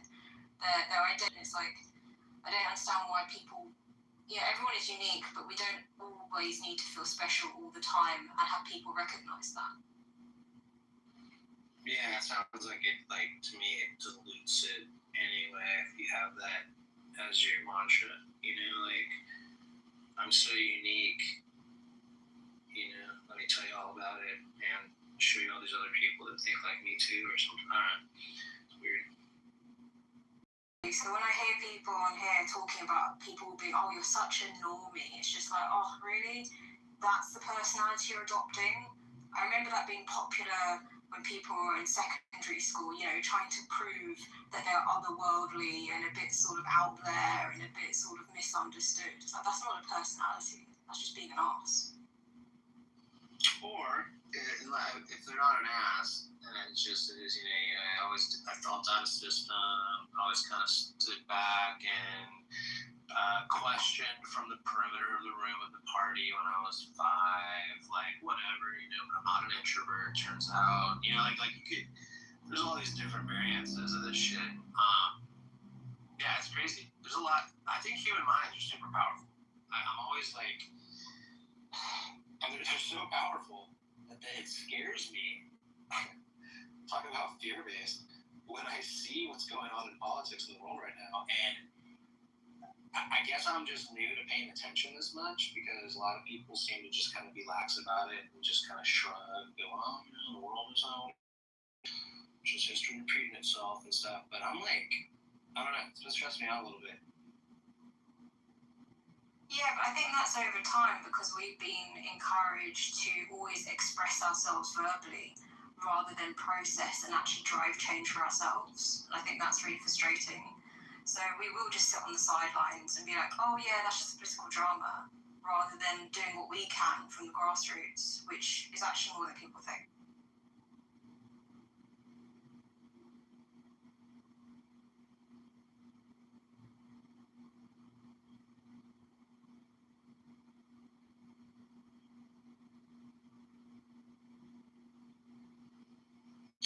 Yeah, there's always something you can do from where you are, I guess.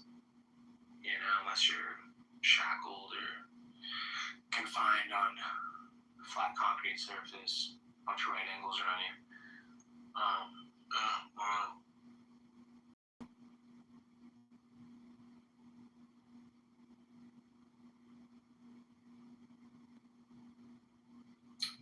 Nadia, are you familiar at all with Western politics over here? Any of the language, law stuff, legalese?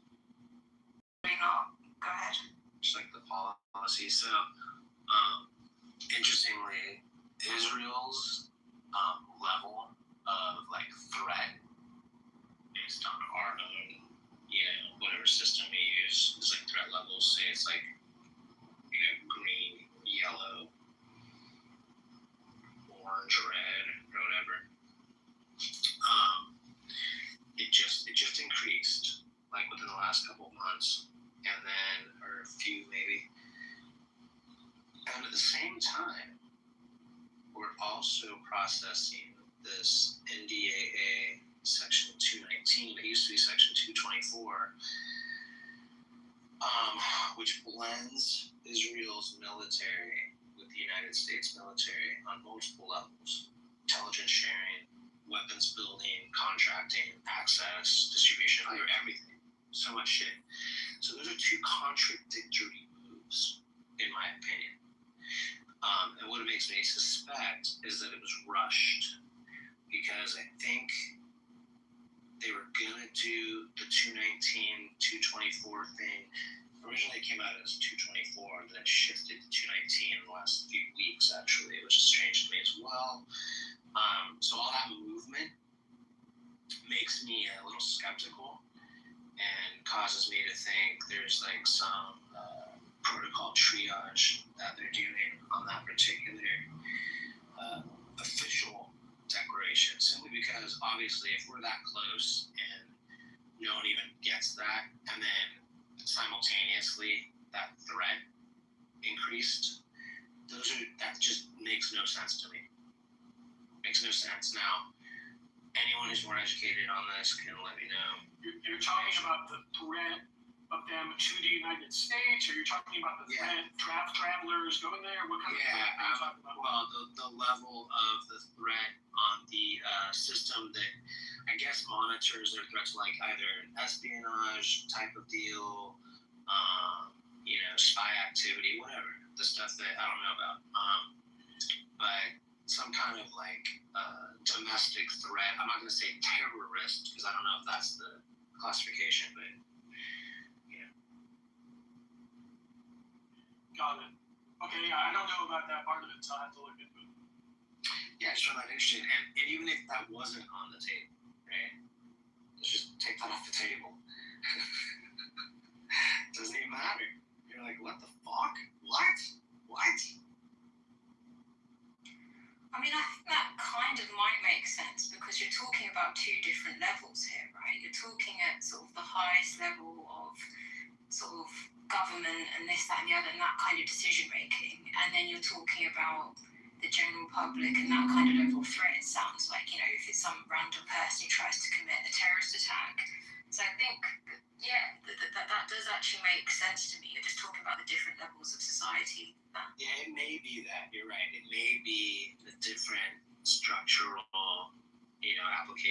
It's talking about populace or citizenry or something versus, national security or something. Like in that sense, that's like the government buildings or our fighters or our thinkers or something.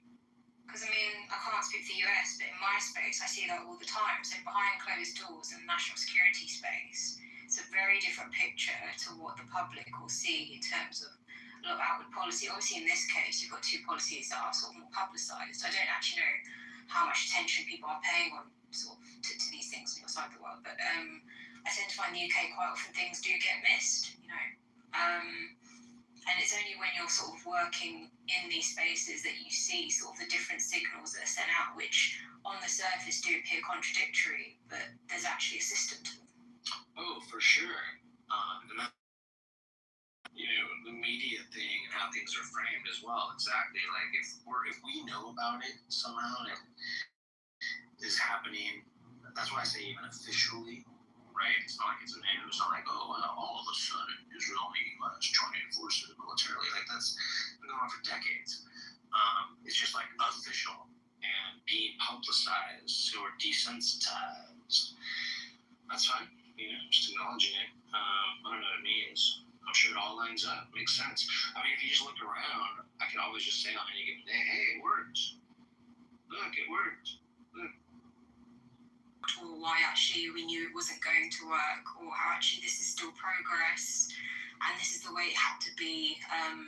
It's not too dissimilar to some of the religious talks you've had, actually.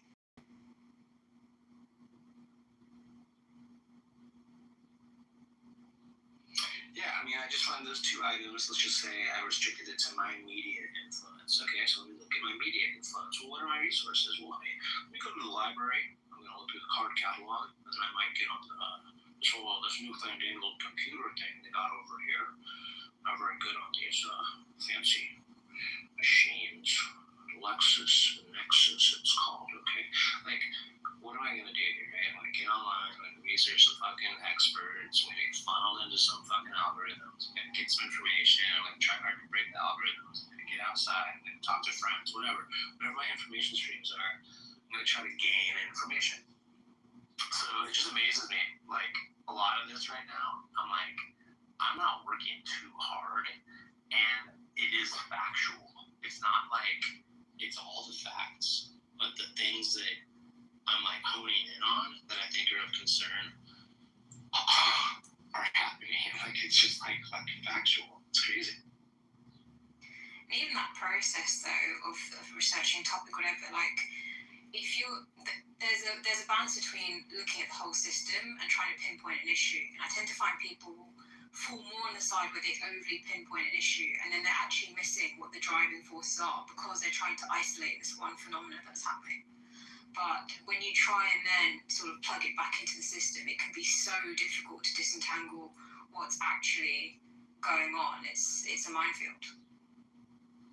Yeah, that's why I'm very open to never claiming expertise, nor being all the way in on any hardcore belief track, except for certain things, obviously, that I will say, hey, based on what we know as humans and our, sense perception, how we catalog things, it's a fucking fact, right? I'm fine saying things are for real, but yeah, I don't think we know shit.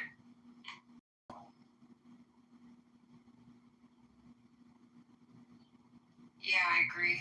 I think as well, like, I think we're overly confident that we're aware of these biases as well.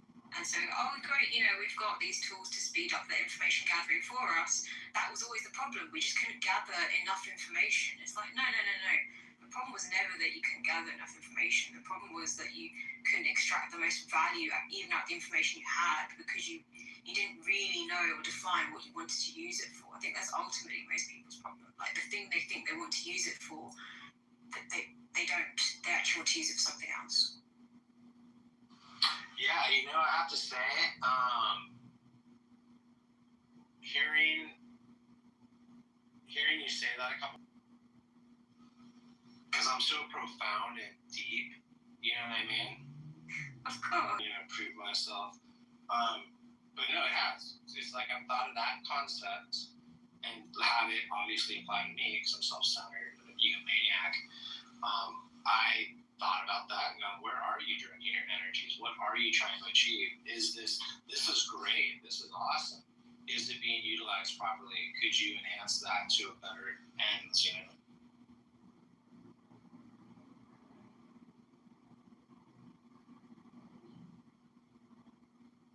Yeah, it comes back to what we were saying before. Hey, Erica. Sorry, come in. I just wanted to give my thoughts about I've been working in creation energy for the last 6 weeks, like fully bringing it in, watching our mind as powered by the momentum it is given, right? I need you in my life. Can you do energy? on my crotch area. Well, I can teach you how to do that yourself.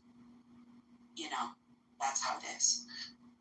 Anyway, when we have to kind of train the mind to unthink or untrain the thinking mind, right? Because every thought is such a powerful force. The more we direct our thoughts, the more we're living from that energy of creation. So I'll just land.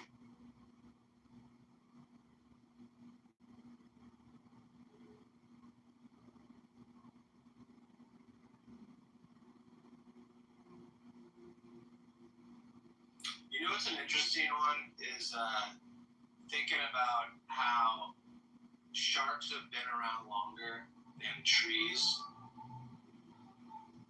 I always find that interesting to throw out to like the theist community and see how they deal with that, because it really gives you some perspective, you know. I'll just go back to the creationism thing. Funguses were before trees, I think, as well. What were? Funguses, I think yeah. primordial Earth was covered with these giant primordial funguses. Yeah, that's rad. Have you seen those like kind of mystical, magical fantasy posters depicting that? You ever seen that, Mark? Yeah, I've seen it. Dude, not unrealistic.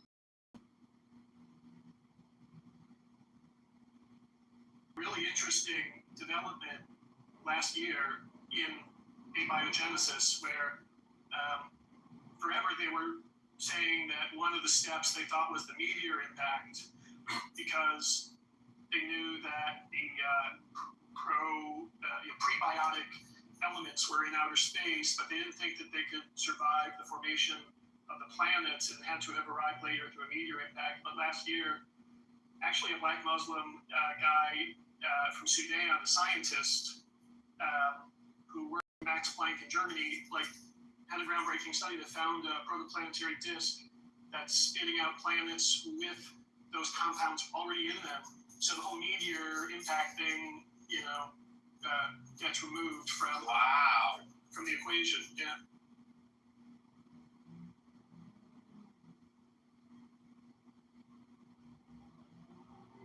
Can you, dude? I agree. I fucking pain in the ass. Can you repeat part of that? Because I go away from my phone. I'll put the link. But last year, so there's this guy. I'm actually friends with him, the scientist guy on LinkedIn. He's I forget his name, Akbar or something. But he's at Max Planck in Germany, and last year, using new sensors and stuff, he made a very important discovery.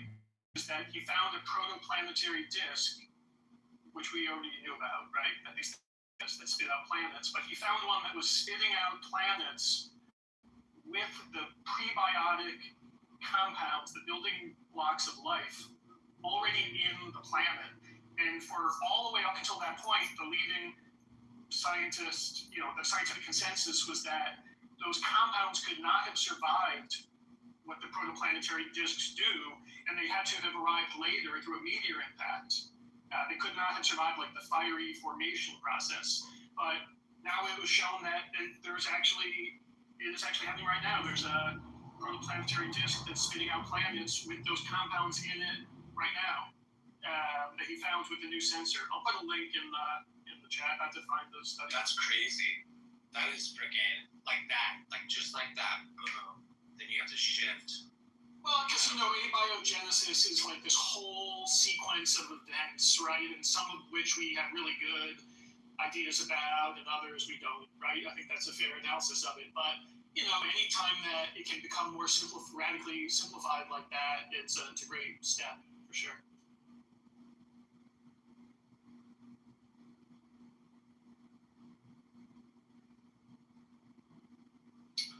I've even heard, unless I'm mistaken, that we can identify gas to a degree around distant stars or planets to determine, planets, to determine whether or not there would be relative at all to or similar or analogous to a kind of industrial time or industrial sequence? Yeah, a lot of what they do is sense for like emissions, basically.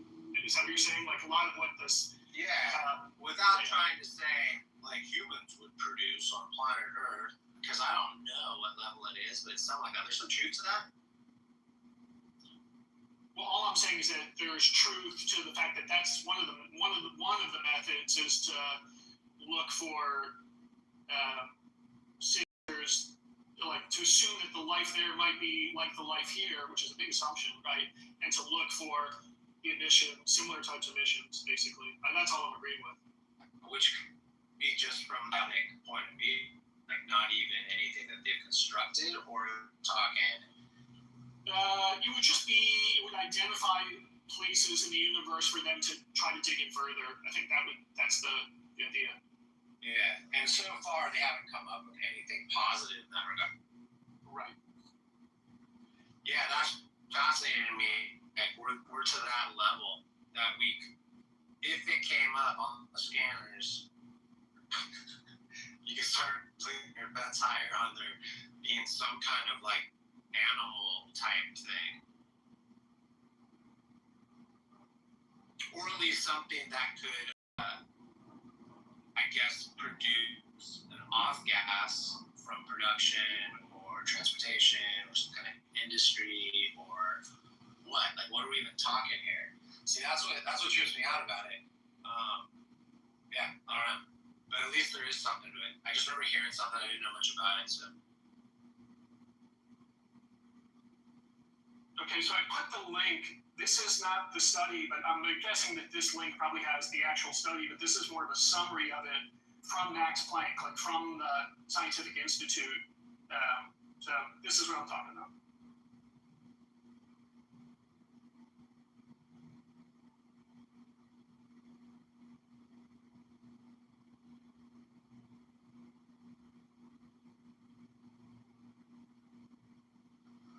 That's the protoplanetary disk, right? Yeah. Like we already knew that planets are formed by these disks that are around young stars, basically, and that's how planets are formed in the universe. So that's been understood for a long time. But the advancement was a new type of sensor allowed this guy to actually find one to kind of disprove a previous theory. The previous theory was that there's no way that what those protoplanetary disks do, it's so hot, that process, that these prebiotic compounds couldn't survive that. And even though we knew that the prebiotic compounds existed in outer space, it was thought that the only way they could have gotten to Earth was through a meteor impact. There's no way they could have survived the protoplanetary disk formation process, but now it's been shown that they can. That's the advance. Wow, that's awesome. That is crazy. That's why, like, when you said that at first, I was like, and then we have to shift. Like, that just shifts the perspective, I would think, in science, right? Well, it just makes it one step easier. You know, and I spoke to there's a great group. You guys ever joined that? What's the guy's name? Lauder Whitehill or something? He was a student of Carl Sagan, who holds astronomy rooms here. You know, so I spoke to him about it when the study came out. And he said, it's very nice. It makes it simpler. But, essentially it's, that the previous theory was that the planet was formed on day one and that the meteor, comes in day two, and it did eliminate a step. So it's nice that way. But for me, he wasn't as excited about it as I was for whatever reason.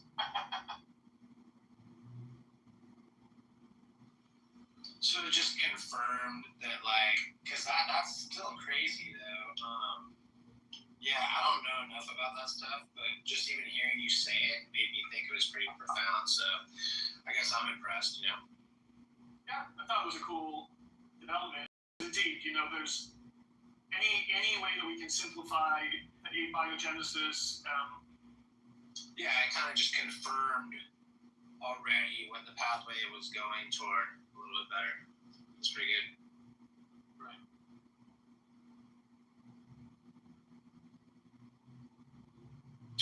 What about even just the formation of like the moon on Earth or a moon on a planet? Are there different types of formations that can occur? That's a good question, and I don't know. I really recommend this guy, White, East Coast, U.S. Like I said, he was like a PhD. Carl Sagan was his PhD advisor. And he's a really good guy. Yeah, Dr. Laird. Yeah.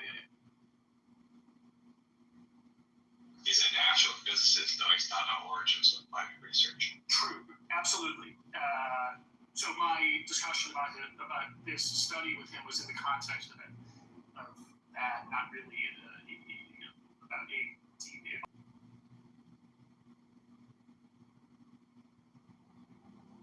That's funny. I don't know, like last week or whatever, I was hanging out in his room, and I asked him, like, his rooms are always titled, like, ask Dr. Laird yours, quote, stupid, he tell me something that typically only an astrophysicist would know, that the reasons why the Earth is not flat, why it is a globe.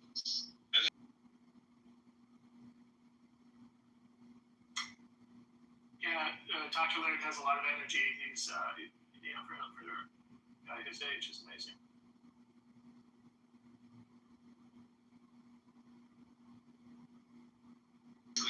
Dr. Laird was asking Brandon, with the sun, when the sun sets, where does the sun go? That was like the basis of his.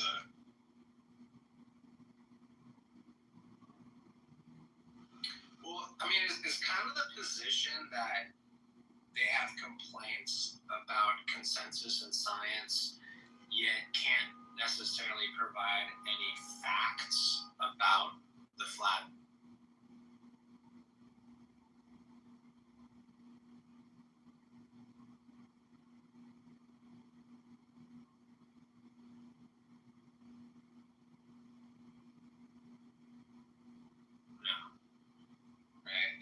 They go somewhere else. They want to fight me.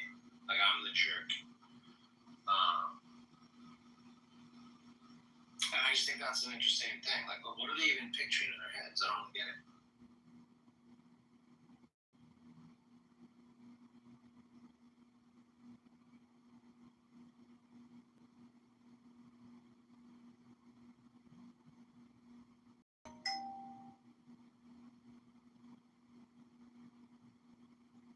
We're talking space. Okay. Have you been to the museum yet? What, you mean what is it called? The Ark Encounter? That's the way you're thinking of. Yeah. Sounds like about time, though.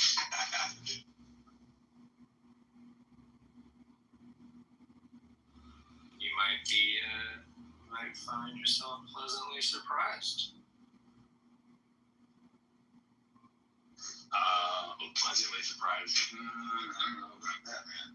I walk in there and I see like humans holding hands with fucking velociraptors. You could go in and have like the best pulled pork sandwich you've ever freaking had in your life, and walk out with a pound of thick cut bacon for $5 a pound.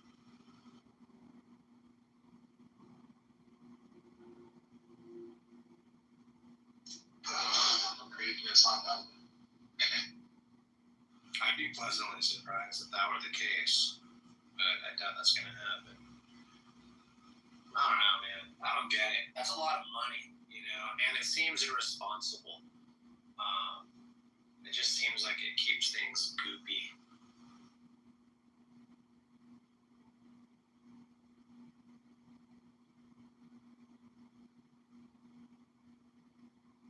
You followed that's an ongoing tax sort of scandal, that they took a big tax loophole from the state and never returned on the deal.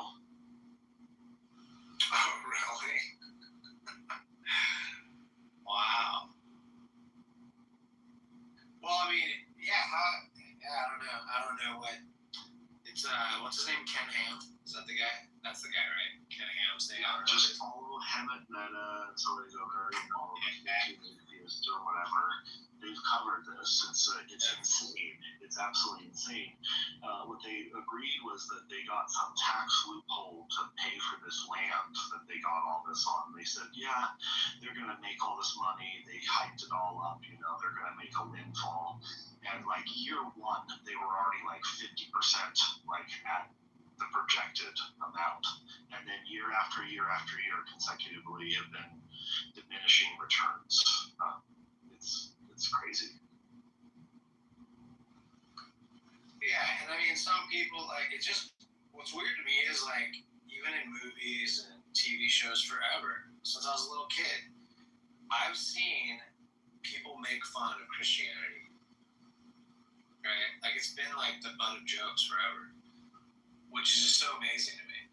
And then you grow up and you're an adult, and then you look at everything and you're like, what the fuck? Like, how does this even get this far, right? Because it sounds like they just did what they wanted to do. They built this dumb thing.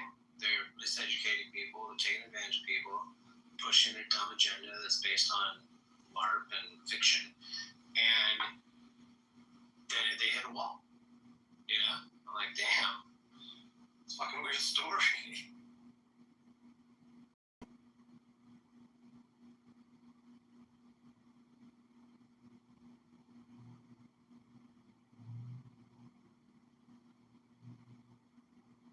Arkansas. Well, then I followed the Ken Ham and Bill Nye debate, if you ever followed that. On YouTube? Well, no, it was a big thing. This was like right around the time like I was starting to change my beliefs and starting to become more of like an open thinker. I didn't have to be constrained about all the previous like beliefs that my family and people around me had taught me or whatever. And there was a debate between Ken Ham. The side of the community said don't debate him because like what was the whole point of the debate? But yet he still did. And Bill Nye, it was like a big thing. It was like 10 years or so or 12 years or so ago now. Like Bill Nye went and like debated Ken Ham officially on stage, and it would go about as youth expected to go. So yeah, I just don't understand. Right? Like, you could say, don't platform these guys, but then that would be, not the spirit of the society agreement, I guess. And then you watch these clowns, you're like, dude, all these people believe these people, and like, just, I don't know, I don't get it, man.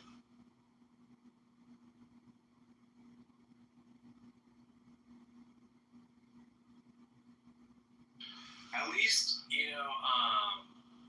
TPUSA has been getting exposed and kind of shut down just for it being itself.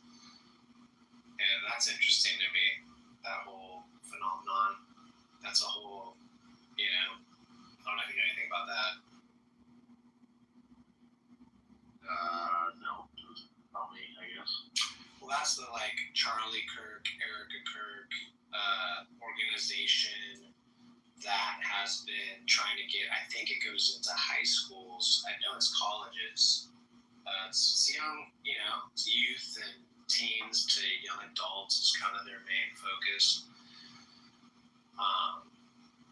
And so I know you know who Charlie Kirk is. I know you know who Erica Kirk is. So just that alone, the fact that our White House talks about those people and does things with them for them, wild to me. And so their top organization, they're affiliated with and built, supposedly, on some level,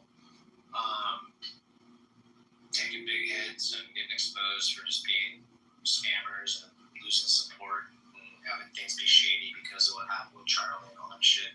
Just all of it. If you just look at it as a whole, I'm just like, what the fuck? Like, what is going on? This is so crazy to me.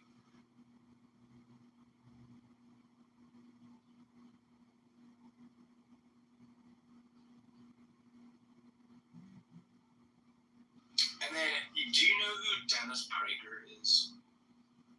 Yeah, PragerU or whatever. Yeah.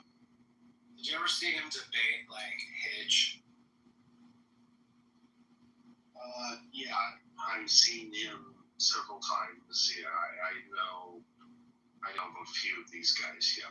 Yeah. So see, you have more of of understanding of how Dennis Prager rules than a lot of people would if they just crossed PragerU and saw some video that does not feature Dennis Prager at all, and it's just like some, goofy model-esque Mervin's Christian guy or something,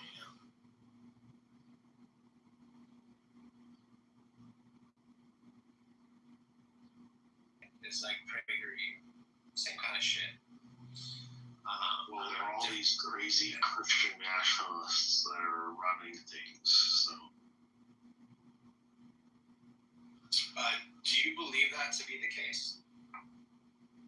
Yeah, right. Pete Hegseth is a Christian nationalist? To some degree or another, yeah. Do you believe that Michael Johnson, Speaker of the House, is a Christian nationalist? I wouldn't know about that one. I don't know. He's part of the purity ball phenomenon with fathers and daughters. So, if that's an indicator. Checks out or whatever, right? So. Yeah, it checks out, dude. Like, he just, like, it's really interesting, man, watching this. And I agree with you. I mean, obviously, I'm like devil's advocate right now, but I want to know if I'm talking out my asshole or not, And, I don't know.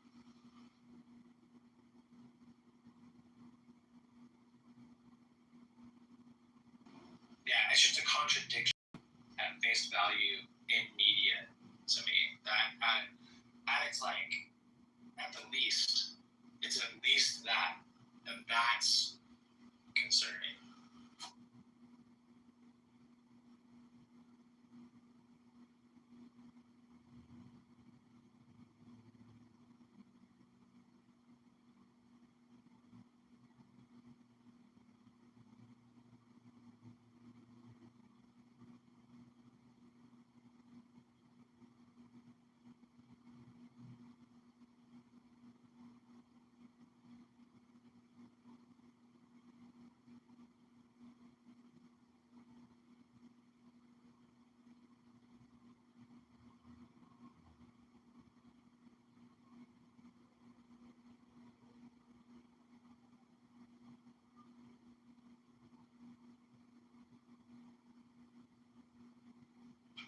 Do you know anything about how many times mammals have been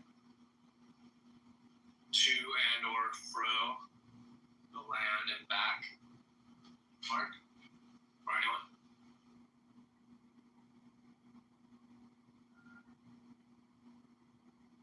I just know whales are a mammal. They're like a land. They were an animal that were on the land at one time. Right, and then that process or cycle has occurred multiple times, and I think they have it to, like it's happened at least like 4 or 5 times. I think they might even have it in upwards of 7.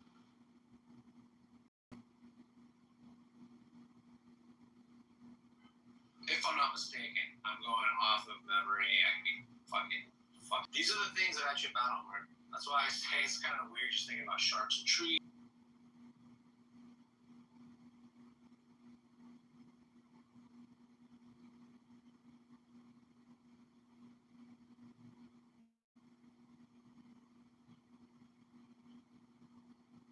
Yeah, well, I try to wrap my mind around it. They try to, there's ways of trying to think about like square footage of a house or something like that.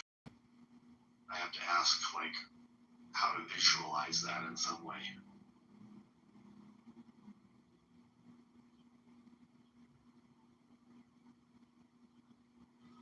Yeah, that's sometimes the most difficult part is figuring out like how trying to go, okay, how do I conceptualize of this? What's the best approach? What should I be focusing on? All that shit.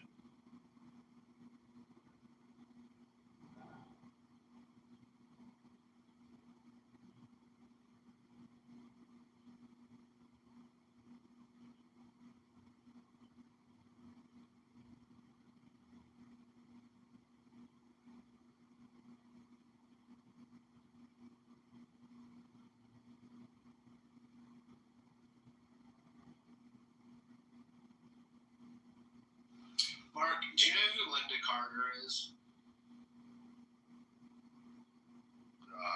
Sounds a little familiar.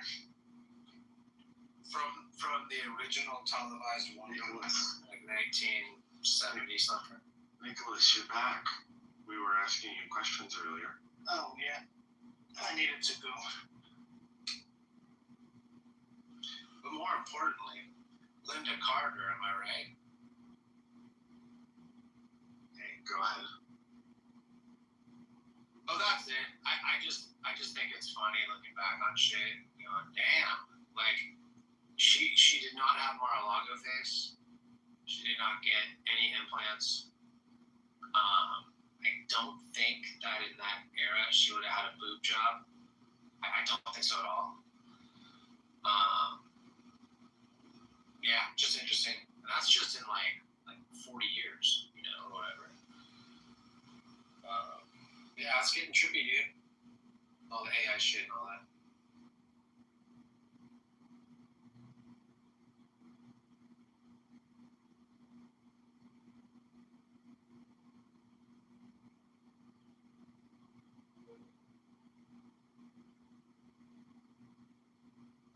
Nicholas, you still there?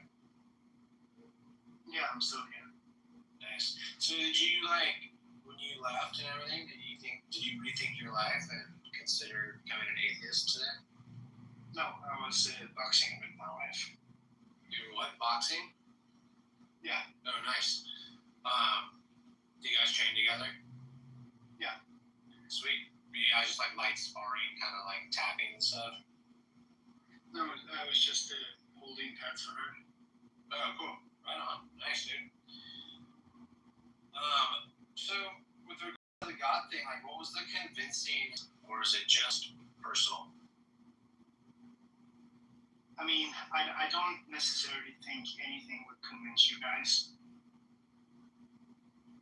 Oh, that's interesting because. But that would just be an assumption, right? Well, here, look, you're a Christian, so you have 17 gods.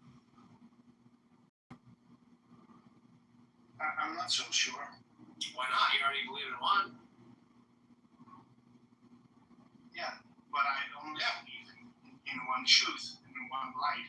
Well, look, you think it'd be more of a task to convince me that there's 17 gods, or you? I think you. Why?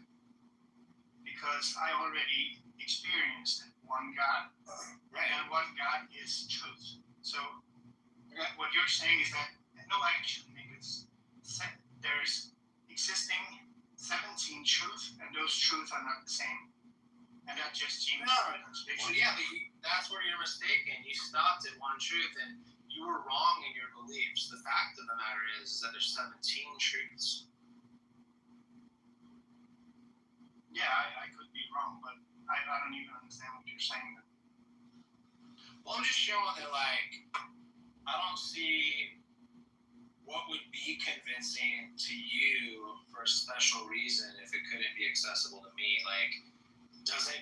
It just gets back to what your God can and cannot do. We already know your God can't force people to do stuff, right? It's not that he can't. He can, though, of course. He can. Right. And even if he did, he would be well justified in doing so, right? I wouldn't say so. Why not? You're telling me that your God. Go ahead. I'm sorry.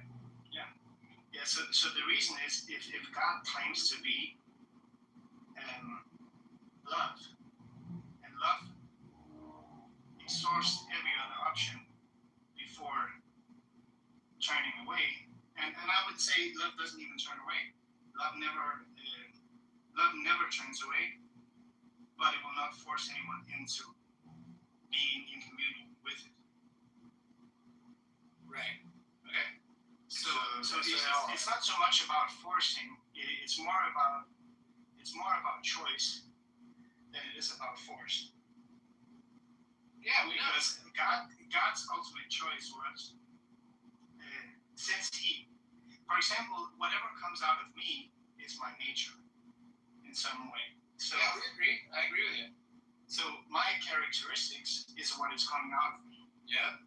So if God is what he claims to be and what I experienced, love, absolute love, I cannot see that God could be forcing anyone. It's not that Yeah, I know. do it. Yeah, God doesn't But force it's just a weird question based on my belief about God. Well, look, I'm just saying, like, it's not, you already agree that God can force people if he wants to, right? Yeah, but I would frame the question differently. What? No. There is no question. There's no question. There's no debate. God can force people if he wants to, right? I'm kind of torn on that one. I don't see how you could say, because earlier you seemed to say that, and now it sounds like you just don't like the sounds. Yes. It's not wrong. Yes. Why it's not wrong?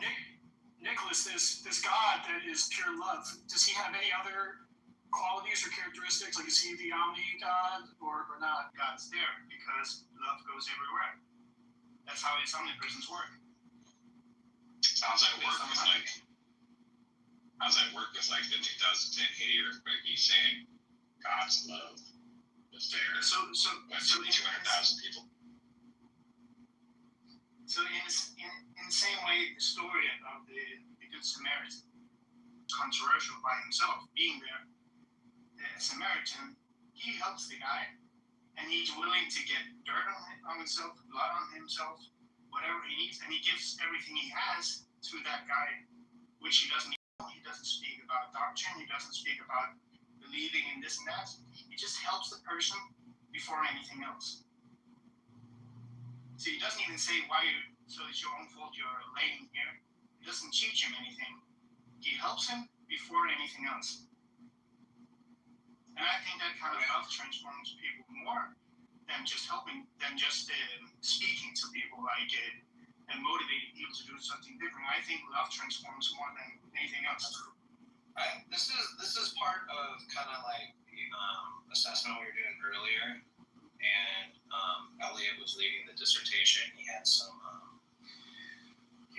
studies that we were going over with regard to psychology of Christianity. I think that's when you weren't, and like you were gone for a while. We thought you were there, and you were just unmute.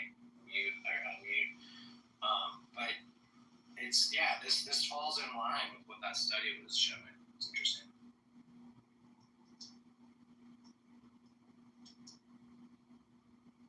Yeah, The Christian God is absurd because, okay, if the Christian God is like triune, it is all powerful, all knowing. For once, I haven't claimed any Christian God. I haven't claimed any Christian God because I don't even know what you mean by Christian God. I speak of the triune God. Yeah, but triune God doesn't mean anything if you don't. No, I didn't say triune. I said just triomni. Not triomni. Yeah, but triomni doesn't mean shit.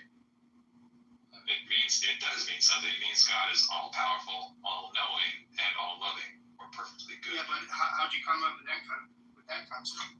Why is that? That's what the Christian God is. Classical view. Yeah, so based on your interpretation about what a Christian is, he has to believe in those three.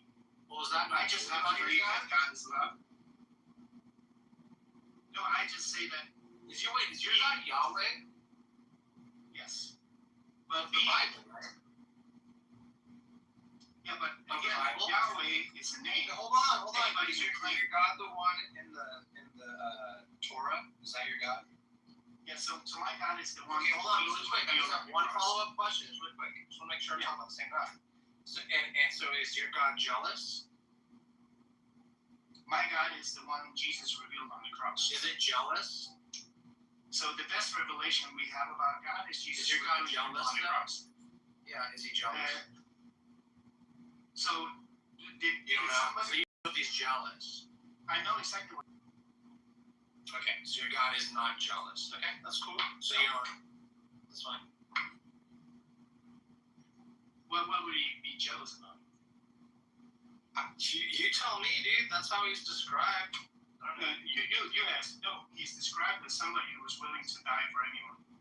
That's how he's described. And I asked you if God is Yahweh of the Torah. You said yes, and that God is described. And I changed my answer to no. I believe in the God Jesus revealed. Do you believe in the And God? I believe there's a Do you believe in difference the between Yahweh of the Torah?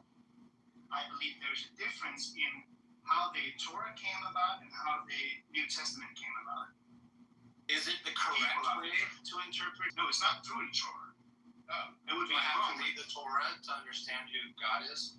No, No. Okay, so all I have to do is read your book. my book. No, you just have to know Okay, I God. don't need to read You it. to be so get to know somebody. You don't get to know somebody by reading about them. Yeah. Okay. Do you know God? Yes, Okay. it's how they came to faith. Yeah. So you know God, not so, but it's the same God. It just happens to be the case described in that book. Yeah, so I believe that Jesus revealed that God. I'm sorry. I know. It's like, come on, bro. Like, come Okay, on. you can ask me if I believe that the Bible is God's word. Okay, hold on. Do you believe that the Torah is describing the same God that you believe in from the New Testament? Yes or no?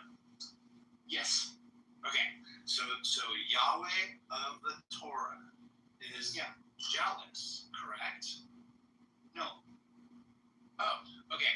Let me just demonstrate. But you don't have to read it. I know the text says. Oh, yeah. Okay, so then you don't believe in the Torah God. Yes, I do. But I don't believe in your. How do you know? What jealousy? Wait, how do you know you believe in the Torah God? Because Because what? How do you know? How can you tell? How can I confirm that? Because so far, I've given you things that you disagree with from the Torah. So I don't disagree with the text. I disagree with your interpretation of what it means. No. I just said, is he jealous? Yeah, and I said no. Yeah, that's not actual. Yeah. That's not factually correct. It is factually correct, but you're just misunderstanding what it Okay, means. here. Let me God look it up. says he's We'll look it jealous. up right now. No. Look it up right now. He says clearly, I'm a jealous God. Oh, okay. So then we have to go. So my hang-up is that what does it mean that God is jealous? He's a liar. He's a liar? I'm asking you, what does it mean that God is jealous? When God says, I'm jealous, I'm a jealous God, what does it really mean? God doesn't mean what he says he means when he says it in the Bible, is what you're I mean, saying. can you show where they changed the the meanings. I have a very pointed question about this. Why should anybody use the New Testament to understand the Old Testament? Why should anybody accept it? Because of the New Testament's claim. That's why. So the New Testament's claim is that God sends his only son to die on the cross to show who he was. And Jesus, based on the New Testament, is the exact imprint of the God we don't see. So if we want to know about God, we have to. Hebrew Bible. Yes, it is. Yeah, no, it's No, not. it's not. Right, I agree. Exactly, it's not in the Hebrew Bible. Okay. The Hebrew Bible doesn't tell you that you get to interpret its scriptures through the lens of other scriptures. It's not a thing that you get to do. Say that again. I mean, Nowhere in the Hebrew Bible does it allow you or say that you get to interpret the Hebrew scriptures through the lens of other scriptures like Christianity.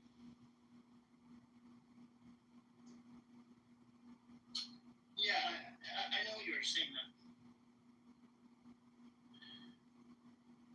It was done by a God that is pure love, but I guess he lied to us out of love. Then.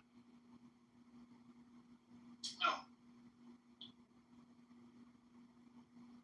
I mean, like you try to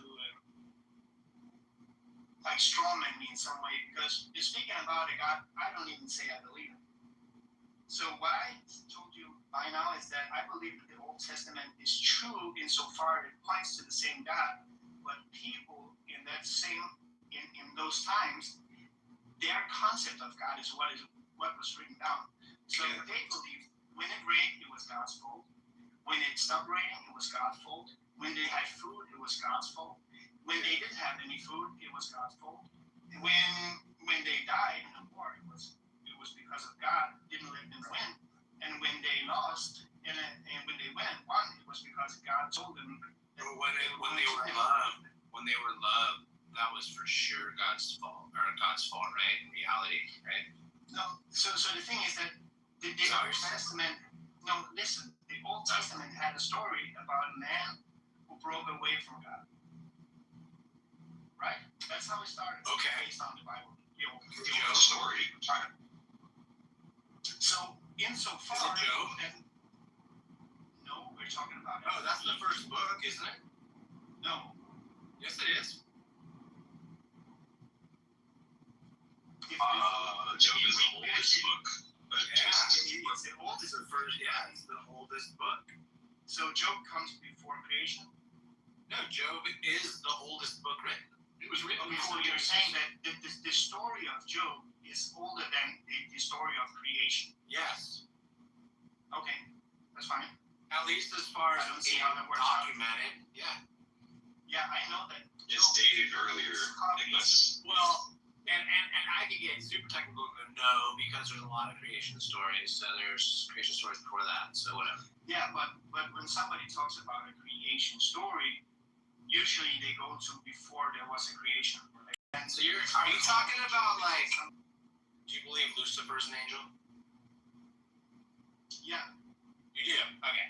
So did he live before the humans lived? And do you believe that Lucifer's present in the Garden of Eden? I don't know. It doesn't say You so. don't know. Okay. All right. That's fair. So what I do believe is that man turned away from God by not putting trust in somebody else than God, and therefore they would. When was that? Shame in the garden. Oh. Okay. All right. So he's gonna tell us. Okay. So what? That never happened. There's no Adam, there's no Eve, okay? That's not how species arise. Species arise as a population over time. As a population. Species don't arise from a single mating pair. That's false, Nicholas. The other thing too is when you say like, and this is probably, no, I have a way more impactful thing to say right now. I don't believe in it. Okay, well then why talk about Adam and Eve at all? Because I think. Okay, well, yeah, then we both agree that it's false. Yeah, it's a story, but it's not true. Yeah, the other thing I was going to say though, that I wanted to say, Nicholas, just hold on a second, dude.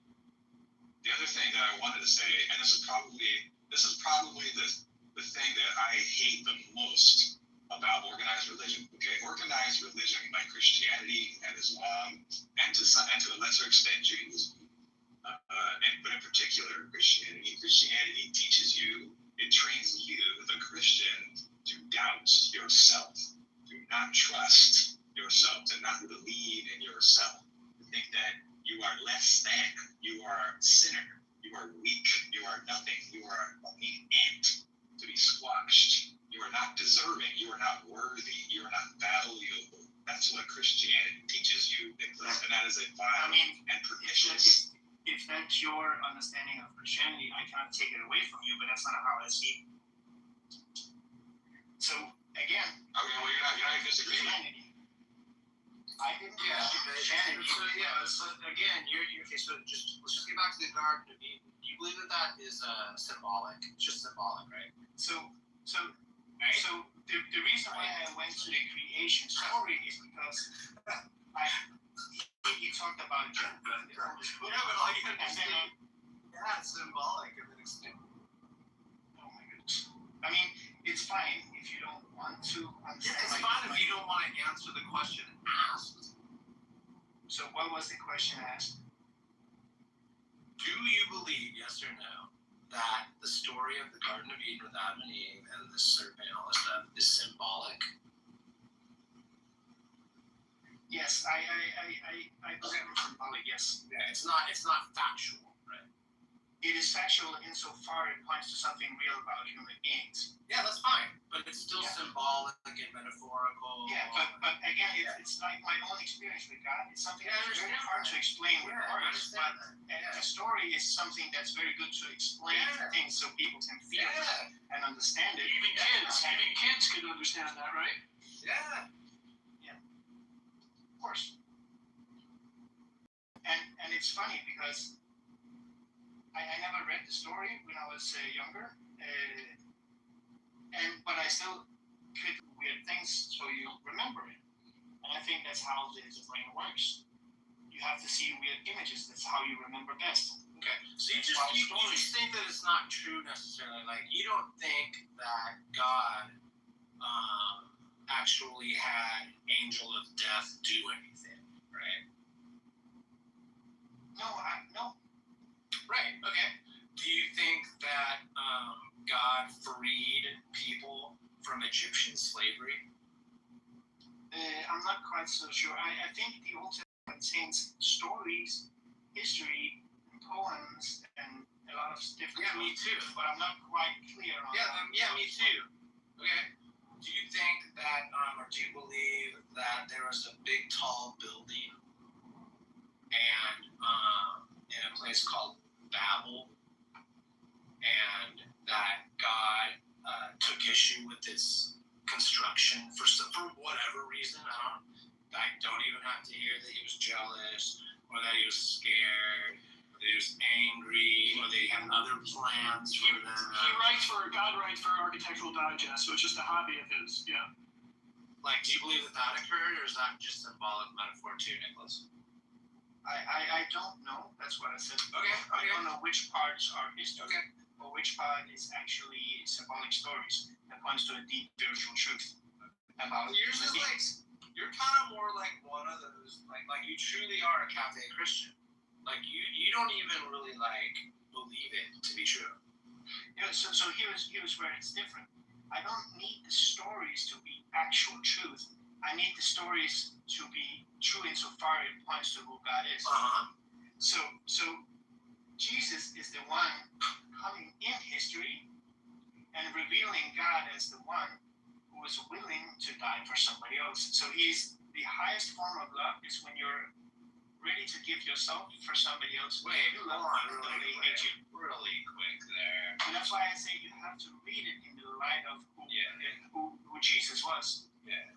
Was he kind of like a blood sacrifice? Was he like a blood sacrifice? Yeah. I mean, the life is in the blood. Was he like a blood sacrifice? I don't know what it means when you say that. Oh, interesting. Yeah, see, I feel like you're not passing the test. I don't think you're a Christian at all, dude. I would just drop the Christianity part. Okay, fine. I don't care. Okay. I mean, I don't get broken by people saying I'm not a Christian. Yeah, I know. I'm just saying. It'll make it easier. Yeah. Jesus never sacrificed himself for anything. He didn't do that out of love. And the reason why he died, why he was killed, is because he blasphemed the laws of God and the laws of Moses, and he broke the laws of Rome. That's why he died. He didn't willingly sacrifice himself. You got that twisted. That's fine if you think so. Facts. Why was he killed? Why he was killed? Yeah, what does it say? Isn't it true that says in the Old Testament that he who blasphemes the name of God shall be put to death? Isn't that what it said? Yes. And where are you going with this? Okay, doesn't sound like you're disagreeing with me. You want to talk about Roman? Of course, he was blaspheming because he was claiming equality with God. So that's why he was killed. He didn't willingly give himself. Just stay with the fact that he died, right? And at least the stories say as this: he willingly died. On the cross, he said to everybody, "For forgive them, for they do not know what they're doing. He didn't rebuke anyone. He took it like a man, right? That's as far as we know, based on the text. No, he didn't. Not true. Pilate asked him, like, who he's the king of. And he pushed it out. Instead of doing what was written in the Messianic prophecies, that the Messiah would be a king who will rule over Israel. He didn't say that. He pushed it out and said, oh, my kingdom is not of this world. He was a coward. Yeah, but he also says that the kingdom is come. It was one of the first things he said when he came here. Yeah, what does that mean? So what? Yeah, so when the kingdom comes, it means Thy that earth the person is near. Thy will be done. So it comes next. No, that's not what I'm saying. On That's not earth what I'm as talking it is in about. heaven. You know that one? Yeah, why are you saying that? Give us this day our daily bread. Oh, I don't know. I mean, like, do you think there's a kingdom? Of course there's a kingdom. There's a kingdom of light. There's a kingdom of darkness.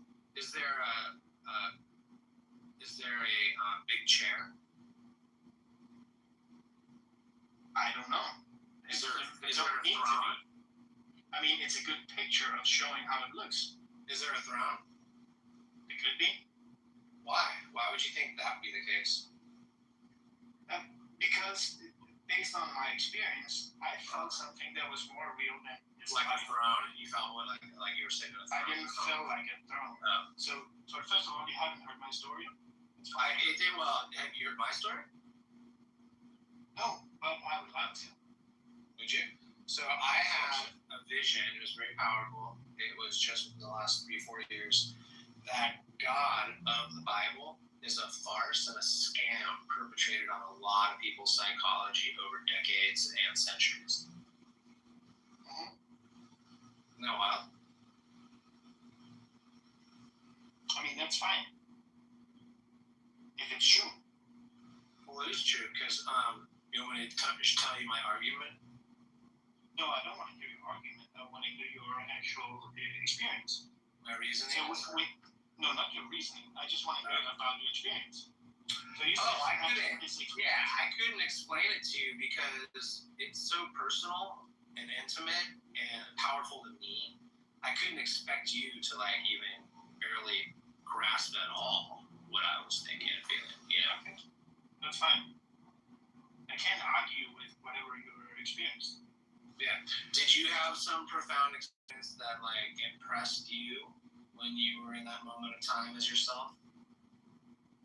Yeah, I had an experience that impressed me. Yeah. Can you give us the most impressive part about it? Yeah, I went to bed and I was met by a light. This light was more personal than anything I could describe. It was more personal than a human being. It was God. I just knew it. Not based on force, but based on being loved more than I could ever be loved. It was the first time I felt this way before, so it was a feeling. I like that, dude. That's cool. I like it so far. It's not the same thing as getting a child or being married. It was a different kind of love. It was a love that somebody knew you completely, but then accepted you for who you really were. It was that's why I can say that God is love, because I do believe that that's who I met. I could be wrong, but still, my experience. No, you're not wrong. That's a beautiful story, because part of that truth is that was me, dude. That light that you felt, that was me, because I'm managed by the 17 beings. Truth, and that is this light. Yeah, we know you. We've known about you through just kind of spiritually, you know. Yeah, fine. So you don't believe that? It was fun speaking with you. I mean, I was just okay. Well, I mean, did you?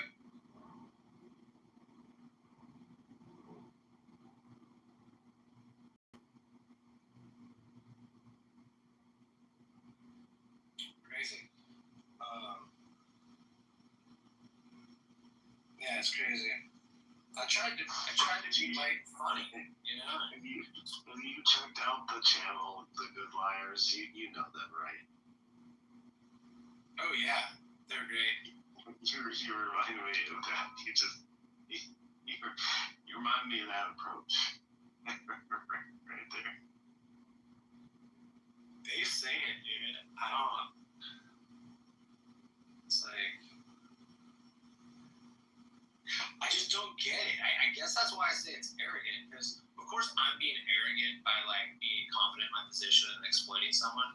But if I'm like, I don't want to like say, I don't want to be like incorrect, and I'm not making these weird claims about shit. It's almost like they can't just be like, yeah, for me, and it's like, yeah, I don't think it's really, factual, or and like just be more agreeable. It's almost like they always have to like it has to be so real and so special. Or so, I don't know. I don't really get it. I don't get it. And it's just silly when the only thing they can, when they default to, I had an experience, and then they pretend as if there's no other way to figure out whether what they believe it is true. You could be a rational agent. You can use rationality. You can use reason and logical facts and evidence and stuff like this to figure out what's true and what's not true. Instead, they just throw all that shit out the window and go, oh, I just had an experience. But if that's all there is, then like, any random Joe Schmo can say, I had an experience and your experience is false, and what does that have to do?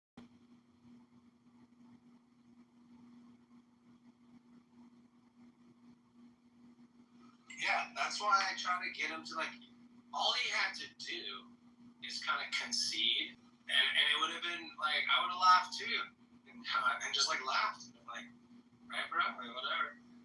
But he's all like, oh, kind of like all like snooty, and says, oh, I see how it's gonna be.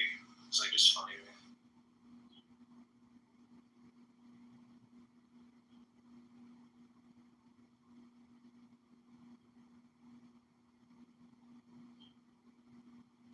It's so serious. Like, it really trips me out.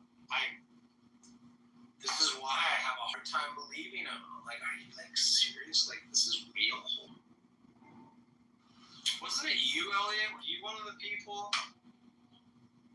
that tried to like let me know, like, no, dude, this is the real deal. These people actually do, and there are people out there that really do, even though there's trolls and there's posts and all that shit. People really do believe this shit, like it is true to them in their worldscape or whatever, right? Was that you? It was like assuring me that people actually do believe this stuff. I might have said something like that. I wouldn't say that's true for all people that claim to be believers. Right. Some do. Actors, posers. Yeah, like the people we talk to, even if there are a bunch of actors and posers, right, or just jokers, or like guys that are like on the fence, and it's kind of obvious, but they have to play a role, or whatever it is, different motivations. Overall, there are some people that you encounter here that actually really do believe this stuff, for whatever reason it is. I mean, it's hard to know. I mean, you could. I suppose it's fair to like make inferences from what they say and how they behave and stuff like that. I suppose that's fair, but it is still kind of hard to figure out like who's the poser, who like genuinely believes that like God talks to them, and like some person is a being of pure love, and they have like some deep special relationship with something that they can't even. Which is fine. Look, dude, I do. I can't even see my own guts, right? So whatever. I can't see my own brain. So there you go. I'll start there, and then outwardly, fucking knows. Ants have a different world than I do. It's different perspectives, different, different realities, different physics, all this shit. I think a big part of it is when Dennett says that most people think that believing in God is good, so they believe in belief rather than believing in God. They believe in the belief.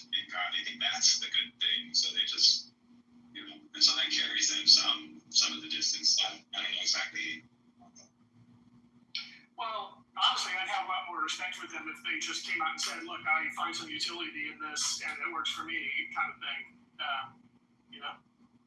Yeah, that's always been my position, dude. If I can establish that out of the gate, which a lot of times I do, I even like, because, and I'll even preface it, because it can be a hard one to broach, right? Because you kind of gotta say, hey, this could be the most insulting thing I say to you in this exchange. I don't believe that you structure calendars, like the events, socializing community, all the things, right? They just came out and said it, I would have a lot more respect for them. But they won't just concede that it's mostly their opinion and their preference, and that it's not necessarily factually based.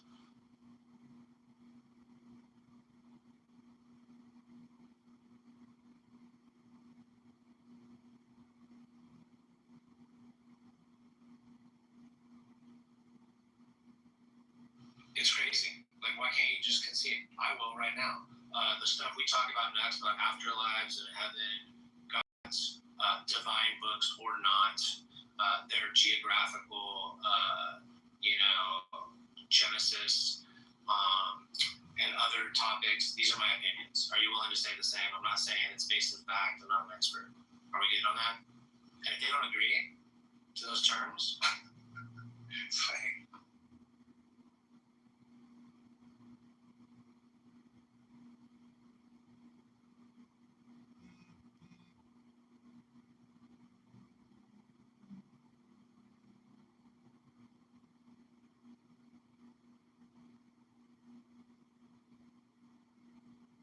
I mean, it seems fair. It's pretty general too. Yeah, there's nothing unreasonable about that.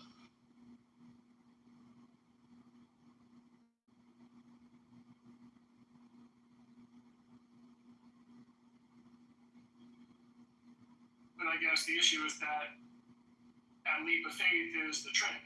It's like that's the trick that gives them the utility, so then they can't back out of it or be aware of it even. Wait, what do you mean? The faith is the utility? Well, in order for them to admit that it's primarily a function of utility,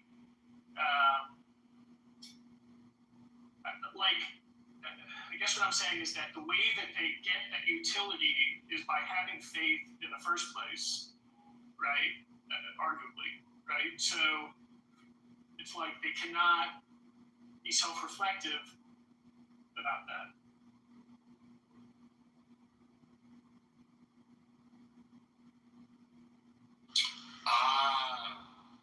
Yes. It's like self-fulfillment. Yeah. But that's why they can't just come out and say, I do it for utility. It's because the faith is like the thing that gives them those good feelings, basically. That they're calling this utility, this that positive utility.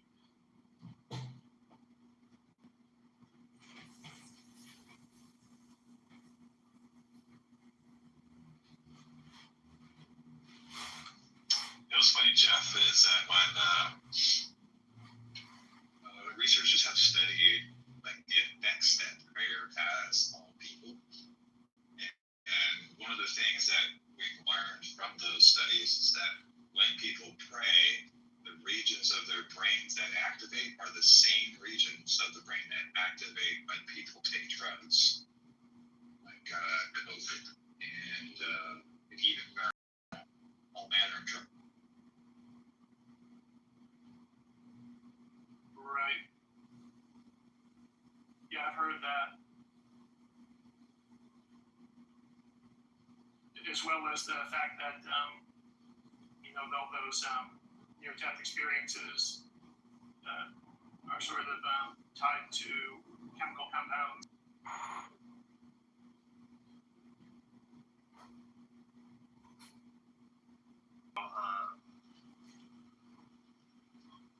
God is correlated by people who believe more about the God thing than like I do. I always find that fascinating. Right. That people could possibly take seriously the fact that the way to find God is through drugs. Yeah, it's Well, and because I think there's plenty of evidence with not a really big controversy that a lot of spirituality, the concepts of terms, tribalistic sort of experiences built around the consumption of a drug as part of like a ritual of the tribe.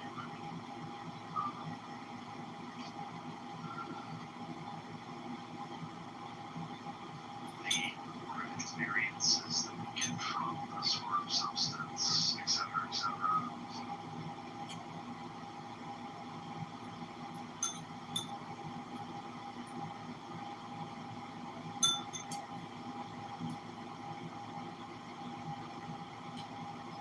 Chemicals and dose matters because anything can, be lethal, at a high enough dose. And your body has defenses against these toxins, and nicotine itself is toxic and it's poison also. But we only get so much from one cigarette. But the thing is, though, is with this is that the reason why it's not like poisonous in the ordinary sense is because they don't, most smokers are just like smoking a cigarette and then they're dropping to the floor fucking dying, and the body can tolerate these doses of what a cigarette offers. And the primary harm of it, whether it's carcinogenic or by whatever other means, more long term, right? And poison, like I said earlier, it's talking about immediate toxicity, which it isn't. And I think if we want to get into like the semantics of it all, this will be my final point, is we can all agree that they're more accurately describe cigarettes as a product that would increase disease risk rather than it being a poison itself. So when we look at it from different directions, we can kind of like draw to this conclusion that either yes, it causes harm but it's not a poison, or yes, it's poisonous but it's not going to immediately kill you. So I think you like. Do you mind if I ask what prompted that particular rebuttal? That wasn't necessarily a rebuttal. It was just to give multiple sides because I was People just want to give their input on so many things. I'm saying when people have this conversation, they're already coming in with an astute notation of what this thing is or what it means. I understand specifically everything that you mentioned. I agree with you. I'm just curious, what prompted it in the beginning?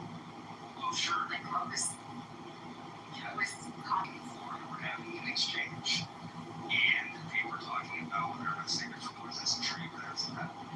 After they had that conversation, Florida made his final point by repeating his driving point, which I can restate, or Florida can do it himself because I'm not. Please. Yeah. And depending on how you look at it, there's going to be different outcomes and outlooks for what poison means specifically in regards to cigarettes. So I gave both sides to, play a little devil's advocate. That's not to say that I'm right. That's not to say that what I said was important at all. I was just on. You basically gave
And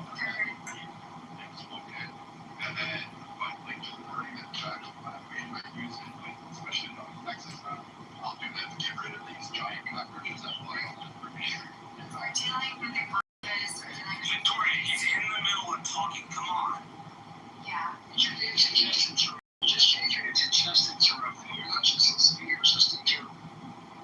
Yeah, so it's like it works like removing like two reptiles, like kind of push away from like snakes and stuff like that. But that's all I do because I learned that from under stress. Steve, so I just knew it was poison. Okay, tell you what, just listening. Go ahead, go for it. Just listening. I want to hear from you. I want to say, go ahead. Yeah. Honey or beer to attract all of the flies, all of the mosquitoes, everything. All you have to do is put it into a bottle that's kind of clear so that you can see it. Make sure that you put it like in the bed of the bottle. Make sure that the bottle is properly placed so that it's like lengthwise, and you should be able to capture quite a few of the critters that are there. Trying to kill them all in sight on them coming in sight once they're dead. He doesn't want to try to trap them in a honey bottle because they will all go into the honey bottle. But if they fly anywhere near the vicinity, they'll drop dead. Sorry, you're like interrupting. Oh, sorry, you weren't. Yeah. You were. Okay, so Jess, why don't you take another minute and talk about trapping critters? Because I guess that's The reason that works is that it attracts them into the bottle, and they're unable to escape after. Right. Very cool. Thank you. Okay, I guess. You wanted to talk about trapping critters. You got it. You said what you wanted to say, right? Steve, you have the theories that a woman that speaks as slowly as her, understands what foods are healthy or unhealthy when she's shopping. I was going to say, I thought we were talking about warning labels and whether food is healthy, but if she wanted to take a minute and talk about trapping critters. I was only referring to that because I've got no problem. You don't have to justify it. It's okay. it works. It actually works. Sorry. You don't need to apologize. You're the perfect target markets for the fucking red and yellow green. Fuck you. Ouch. That hurt.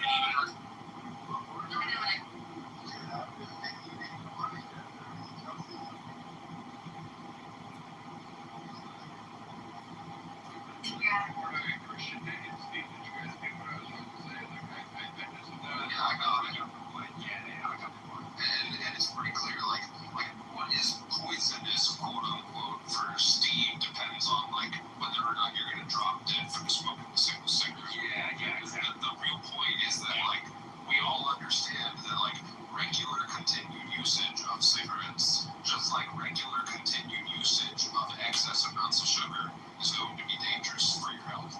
Yeah, in Florida, I'm looking at it from a different point of view than you are understanding it. It appears you're looking at it more from a consumer practical point of view. I'm looking at it from more a legal, litigious point of view. If someone was to come out publicly and say too much Captain Crunch is going to cause health problems with your children, and they don't specifically have the actual evidence to back it up,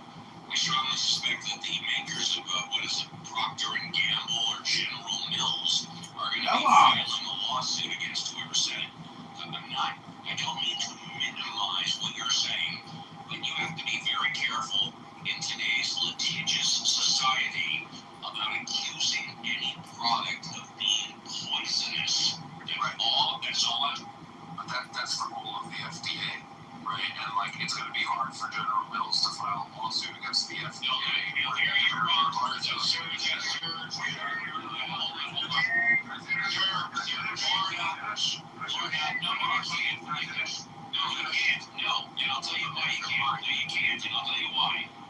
Because anybody can file a lawsuit against anybody. I can file a lawsuit against you right now, obviously. It sounded. Okay, y'all, please don't interrupt me. Please don't interrupt me. This is why I have the green fucking button. If you interrupt me one more time, you're going down to the goop. Plain and simple. Don't do it. And just wait. I'll shut up for 30 minutes. I'm going to sign off in like 5 minutes and let everybody else. Anybody can file a lawsuit against anybody. Go to any human resources department of any major corporation such as General Mills.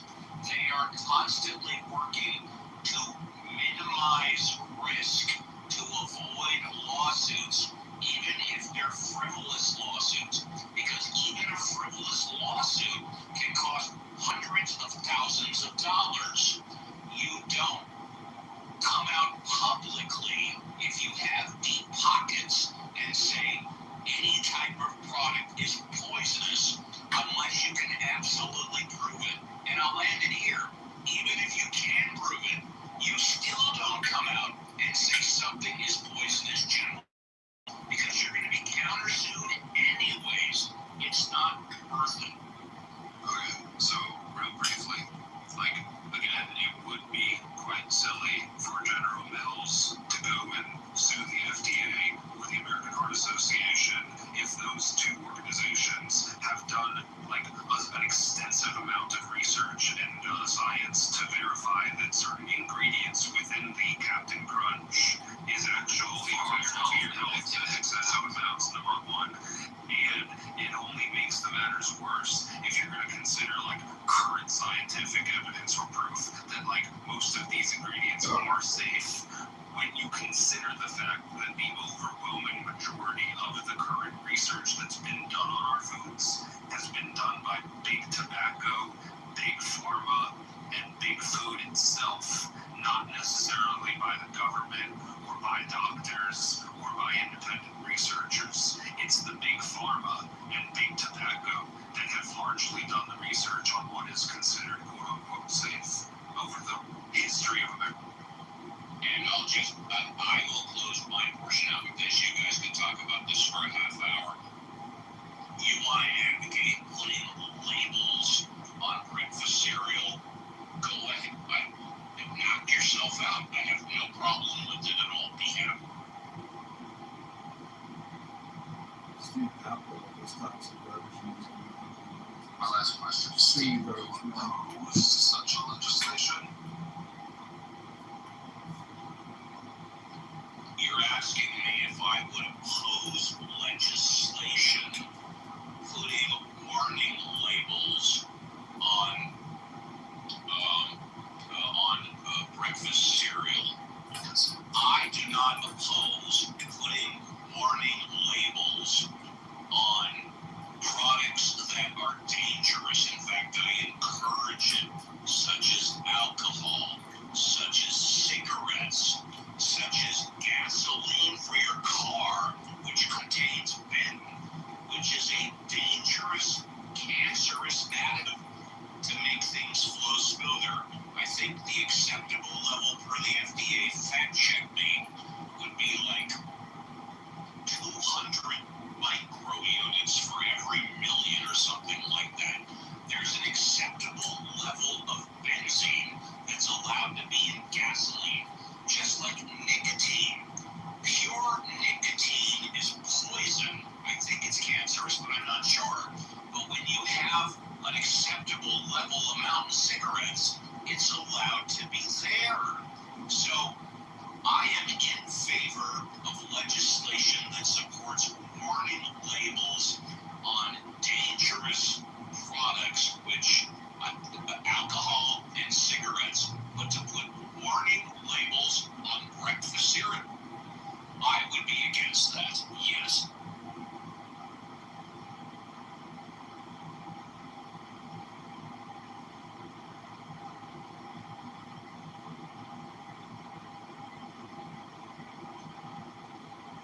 So where did this Bobby Kennedy batshit crazy? Where did that originate from? Did something happen today? About 90 minutes ago, 2 hours ago. Did someone, would you mind filling in? We were talking about what a wing nut is. Oh, but nothing new happened? You guys just... And let me see if replays are on. No, replays are not on. You can't re-listen to it. We were just talking about what a wing nut he is. So, no big deal.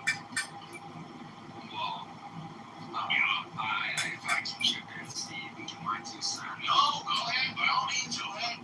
As someone part of the neurodivergent community and listening to RFK and all of his, what I would argue is bullshit, the entire time he has had his position, I honestly think he's very discriminatory and should not be in his position.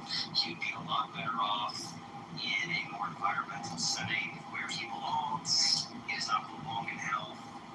It's not his thing. I mean, he has said some crazy shit. Like he said, let's see, vaccines cause autism, and then people with autism will be able to use the toilet unassisted and get a date and throw a baseball. All that different kinds of shit. I could go on for days. I just think it's. And let me say something that you clearly know, which I've said many times before. Robert Kennedy would have been much better served as head of the EPA, as you just indicated, because you've heard me say many times that before he got to the administration, he has 20 years of experience as a lawyer filing class action suits against environmental issues, representing people that were hurt by environmental issues over 20 years. This is his field of expertise. If he was head of the EPA, that's where he belongs if he's going to be in the administration. Also, we all know, or at least he's clearly given the opinion, that he's an anti-vaxxer, yet when pressed for it, all of his children have the main vaccines that you're supposed to have. Rubella, mumps, measles, polio, all of his kids are vaccinated for that. So, he's a wacko psycho. And I'll end it off with this. Out of all claims that he's made, and I will just say for my neurodivergency, I take pride in this, is he said COVID-19 was ethnically targeted to affect and kill different populations while sparing others, and he included Chinese people and most importantly, Stephen, you love this, Ashkenazi Jews. So I think that, just Ashkenazi Jews? Someone's got the vaccine-tism. Someone's got buyer's remorse from their COVID-19 vaccine. It's been proven that vaccines do cause autism. Getting injected 70 times by the time you're 3 years old causes the tism. Sorry, everybody, he's not crazy. You're just stupid. That's what it is. Kennedy's not crazy. You're just low IQ and stupid and fully progressed. Wow. Yeah, no, that's okay. That's wacko John Kitover. He's gonna put it in blocked. I mean, No problem. not gonna... Oh, sorry. No, that's... Sorry, if I may, I just want to finish my point. Yeah. Is I think for anyone who is going to lead the HHS and is going to be making claims about COVID being ethnically targeting or, autistic people not being able to carry out several tasks or simple ones as a fact, I've been able to, I am living proof. I just think that a person like that should not be in a place of power and should be dedicated to a position that he's a lot better at, which Steve just, mentioned earlier, in a more environmental role rather than, leading the HHS, which we know is, something that he knows absolutely fucking nothing. And correct me if I'm wrong, we still to this day don't know if COVID started at a secret experimental chemical factory or across the street at an open market. Is that correct? We do not know. That is... Yeah, I will say this though, if Hershey said if something happened at the Hershey chocolate, there's a bunch of chocolate with Hershey, Pennsylvania, I think it came from the chocolate factory. Yeah, I think it's pretty clear that it came from the lab. I mean, so is this just a room filled with anti-RFK people? The answer to your question is no, it's not. Please continue. Okay. Yeah. No, Yeah, I mean, it isn't, but also don't continue because what you're about to say is probably going to be used against you and it's not going to be funny. Yeah, you're right. It doesn't sound like it's like a open dialogue. This isn't like a peaceful place. If you have actually very docile, I would argue. if you have any objections, I promise it will come back to haunt you. No. And Holly, I'm gonna be straightforward with you. Out of everybody on stage, I would argue that you are probably the safest one here out of anybody. But please. Okay.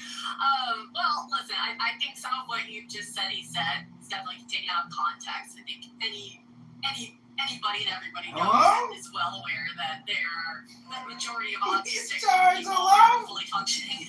I think that quote that you pulled was definitely out of context. All right, so I'm going to interrupt you right there. So do you know the appropriate context? And if so, please tell us. I'm driving right now, so I can't pull that up. Okay, so right now you don't know. That's okay. Yeah, and Holly, please continue, and after I can give you the context, because I have the quote. Okay. And then I'd be interested to hear the other context for the other one that you said that was pretty egregious. The one about COVID targeting. So I'd be curious about that. I don't know about that one. But he's always been not anti-vax. So this is something that keeps being repeated over and over. The dude is not anti-vax. He's said that over and over and over. His whole shtick is, listen, like, we should be investigating this shit more. Like, there are some questionable links that I would like to see if there's a there. That's his whole thing. And he's been demonized and crucified for it. So that's all I got. That's also not true. Share that with you, but you can look it up. Actually, identify that he has been anti-vax for the COVID vaccine specifically, and it was so insane. Okay, so hold on 1 second. Anti-COVID vaccine is not the same as being labeled anti-vax. That's true. The two are distinctly different. Yeah. Because one of them wasn't actually a vaccine, one of them is actually an mRNA modified chemical. For the autism one, he was at a press conference for the Autism Research Initiative. The Autism Research, it was April last year, and he was arguing that autism was caused by vaccine. For word, is quote, these are kids who, many of them, were fully functional and regressed because of some environmental exposure into autism when they're 2 years old. And these are kids who will never pay taxes, they'll never hold a job, they'll never play baseball, they'll never write a poem, they'll never go out on a date, and many of them will never use a toilet unassisted. Is this So what Christians that was life the is first like? quote, and I'll give my little 2 cents and then I'll move on to the next one because I don't want to take up the entire room. I was diagnosed with moderate to severe autism when I was 3 years old, and I kept that diagnosis for about 3 to 4 when I was around 8 years old.